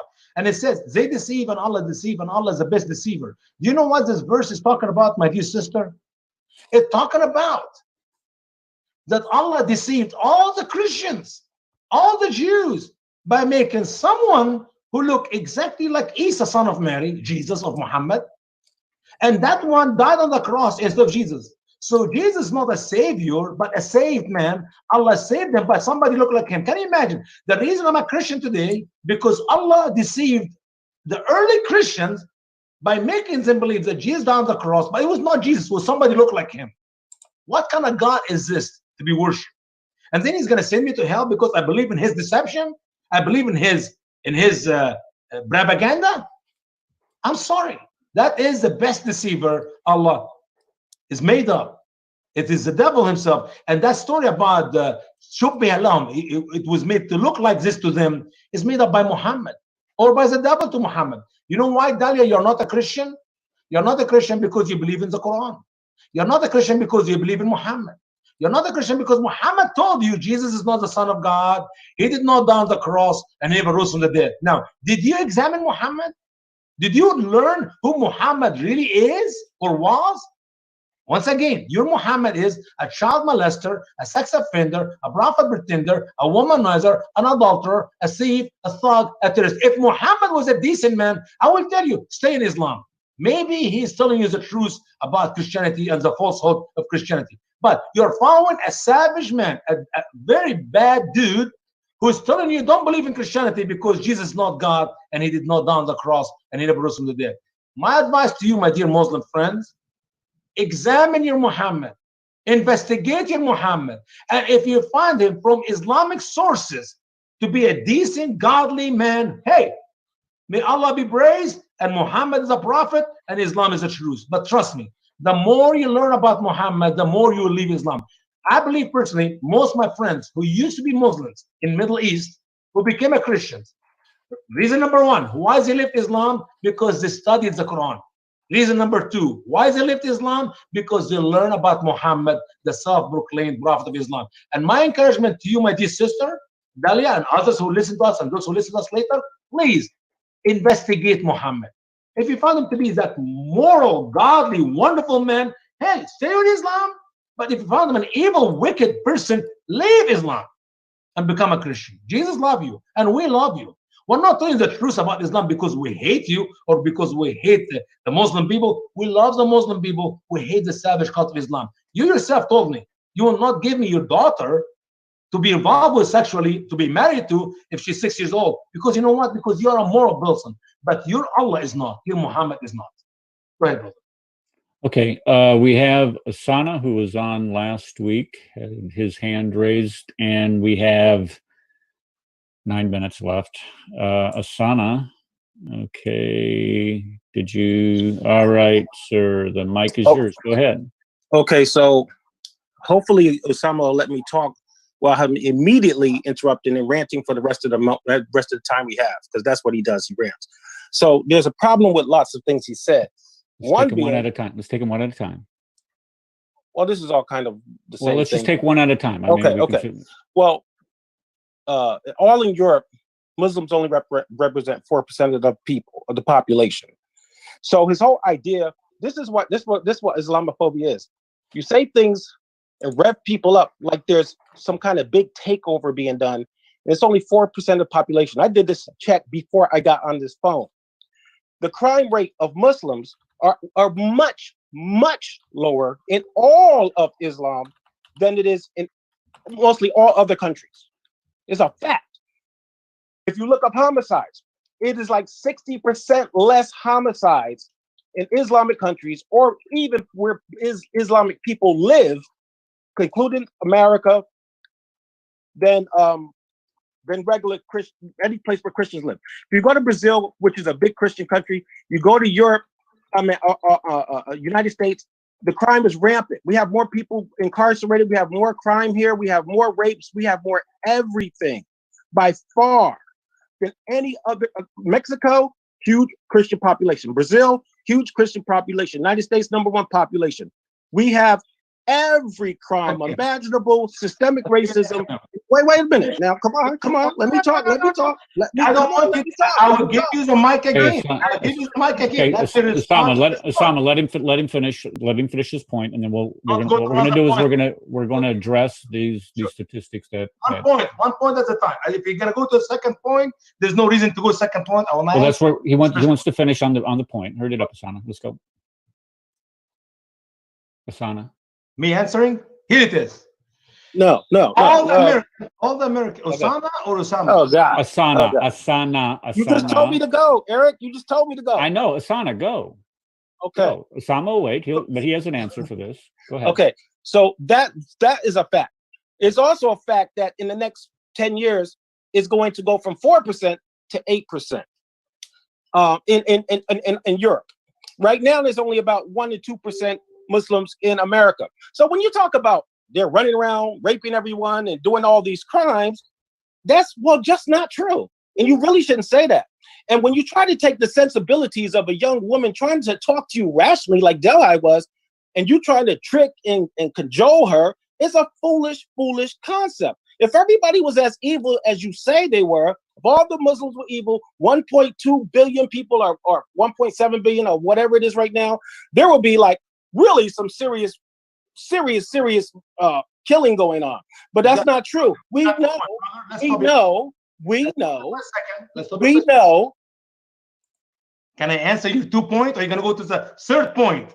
I've been nice to you. You got 2 points. Let me answer them, and then you next time come earlier. We can talk a whole hour together. Okay. First point: if all the Christians in America are raping little children, that is not Christianity. I don't judge Christianity by what people do, but by the Bible, what the Bible teach. The Bible said, you look at a woman by your eyes, you lost your heart, in your heart, you commit adultery. In Islam, I quote for you the Quran. Allah said it's okay to have sex with married woman whom your right hand possessed. I quoted for you. Yes, there are only 4% Muslims living in Europe. And I know they double the number every 10 years. 2% of the Muslims who live in England are responsible for 84% of rape. You want to argue? Don't argue with me. Go to Majid Nawaz and go to the court system in Europe, and they will give you the name of the Muslim man and the name of the child they raped. 84%, sir. That's a fact. That's not Islamophobia. What you have in your head is a phobia. 84% of the children who were raped in all over your country where you live, in England, are been raped by 2% Muslims, not 3%, not 4%, only 2%. Who said that? Your Muslim buddy, Majid Nawaz. How can he prove it? He went to the court. He got the names of the girls who were kidnapped, who were raped, and the name of the men who raped them. They're all Muslims. So we're not teaching propaganda here. You're trying to say, oh, Christians in America are raping more people than in Europe. Yes, indeed, because they're not Christians. Christians in Brazil, they're raping more women, children there. Yes, indeed, they are, because they're not Christians. Muslims in England are raping, 2% are raping, for 84% of the little children in England. That's proven by court of law cases. I give you the case number, the name of the girl, the name of the Muslim guy who raped her. And that's not said by me, it's said by Majid Nawaz and the court system. And that's a fact. Why? Because that is Islam. The problem is in your Muhammad, the child molester. The problem is in your Quran, which teaches it's okay to be involved sexually with little children. And it's not just England. I can take you to Saudi Arabia. I can take you to Egypt. Any Muslim country you choose. You see men in their 50s and in their 60s marry little girls who physically cannot have the man inside them to have sex with. Thank you, sir. That's number one. Now, what I can't even remember. What point number 2 is talking about? I can't remember. Asana, what was number 2? Asana, I didn't mute you, did I? Can you hear me? I didn't. Yeah, I can hear you. Go ahead. What was your second point? So you see what I'm saying? You give me 12 seconds, he interrupts, and then you let him go on for 5 minutes at a time. It's ridiculous. It's like not even a real. How does I'm going to ask you a simple question. You get 5 seconds. So basically, this is a fact that 2% of the Muslim men from Pakistan and Bangladesh raped 84% of the British little girls. Is this a fact or not? Yes or no?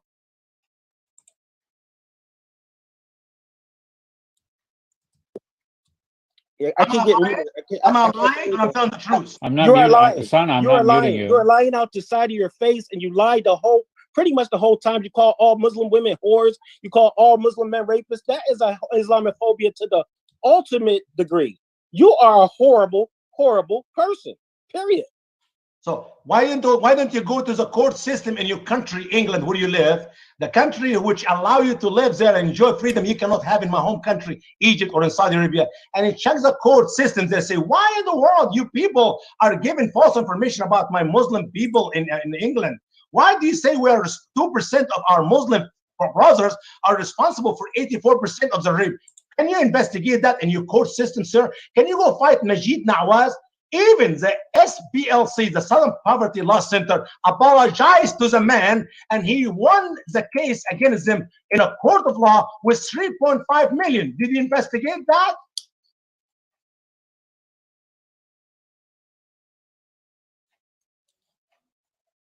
I'm not sure if he's still on. Usama's still here. He muted himself. Usama. He's muted himself. Okay, well, maybe Asana had actually said that he would like to engage in a debate with you, Usama. Anytime. Well, okay, and I'll get with Asana because I converse with him quite frequently on Facebook. Well, I didn't unmute you. I'm sorry, here's Asana. my offer, bro. Here's my offer. If you do a debate with me, I'll give him 2 times equal to 1 time with me. If you okay, now I'm back. Give him 10 minutes. I didn't mute myself, by the way. I don't know what happened. All right, well, go ahead. Go ahead. And I would never mute myself. You should know that. Know that better than anybody. Go ahead. Crazy. So hey, set it up, bro. I would love to, and yes, and if we can do it, we can have fair, equal time, and not one person ranting for the whole. We can do. Matter of fact, he just said, listen what he said. He said I can have twice as much time as him. That's what he said, which would be good because he has a lot. He has a lot that I need to unpack and dismantle. This man is actually. What would you? Okay, Asana. What would you like the topic to be? It could be the same thing, Islamophobia, and what is it? Because all he did was promote Islamophobia, saying a bunch of irrational things that is just ridiculous. I mean, it's really ridiculous what you just said. I mean, I'm telling you, I'm just sitting here stunned because it's like you just did a rant. It's like you just hate people that are Muslims or you just hate Islam. That's not an actual reason. People, I hate the savage Islam. There is no savage Islam. Like, look, this like when I say Christians did this and Christians did that, or they killed all the Indians, or they enslaved black people and took their religion from you. Go, those are not Christians. That's what you say. That's what you say every time. One more time. Islam is the word of Allah in the Quran and the command of Muhammad in the Hadith and the Sunnah of Muhammad. So have you read the Bible? You read the Bible? Yes, of course. Okay, so when you find people that worship other gods, you're supposed to kill them. That's according to Deuteronomy. Asana, you know better than right. Now, come on. Listen. Asana, you're completely disregarding covenants. And what we're doing, what Usama was doing, I might add. But Eric, go ahead. If we're talking about what or who God is, there's no different God from the Old to New Testament. It's the same God. Yes, there's different covenants that God made with mankind. But it's the same God, okay, right? guys, what we're going to do is I'm going to be in contact with Usama because we're over time. And I can't wait. I appreciate your enthusiasm, guys. What we'll do is we'll set it up and I'll get with both of you offline. And Islamophobia, what is it? And we'll have that debate. We'll do it. Very easy now for our dear Muslim Osana here, because if he want to do the same presentation, he can go back and find one statement I said is not true, and argue with me about one statement. You win the debate. Okay. Well, both of these videos will be posted. Both of these shows that we've done the last 2 weeks are on my YouTube channel and also on the Cross and Crescent Facebook page. So we'll have that up there, and if he wants to go ahead and critique it, he can. And we'll get it set up. Next Sunday, folks, we're not having a show unless somebody else wants to step up and do it. My daughter's getting married on Saturday, and I think it would be bad form if I told my whole family, go wait in the living room. I got to go back to my office here and do this show, so I'm not going to do that. But we will be back here on the 28th. And we'll have a topic. I'll share it out on Facebook when we arrive at it here. And as a matter of fact, panelists, we're going to be in Skype here in just a second to talk about that. And I'm sure it'll be entertaining with Usama and Asana. I'll be in touch with both of you personally to get this moderated debate. We'll do it on Zoom. I'm sure we can agree to do it on Zoom, and we'll publicize it. And we'll make sure everybody and the brother, including Donald Trump, is there, and it'll be a really good time. I'll bring him. Me and him are paisans. Okay, everybody, thank you for coming. I appreciate all of you and the interaction that we had in the chat room today. It got a little heated. I saw that. But that's okay. We can expect that, because when we start talking about the difference between our religions, I've said this many times, it does emote some of our base well, we get very upset about it, and I can see that. But we need to remember that we want to keep things civil here and treat each other respectfully, regardless of our differences. So everybody, thank you for coming. God bless you. And we will see you next week. We'll see you on the 28th. God bless. Bye now.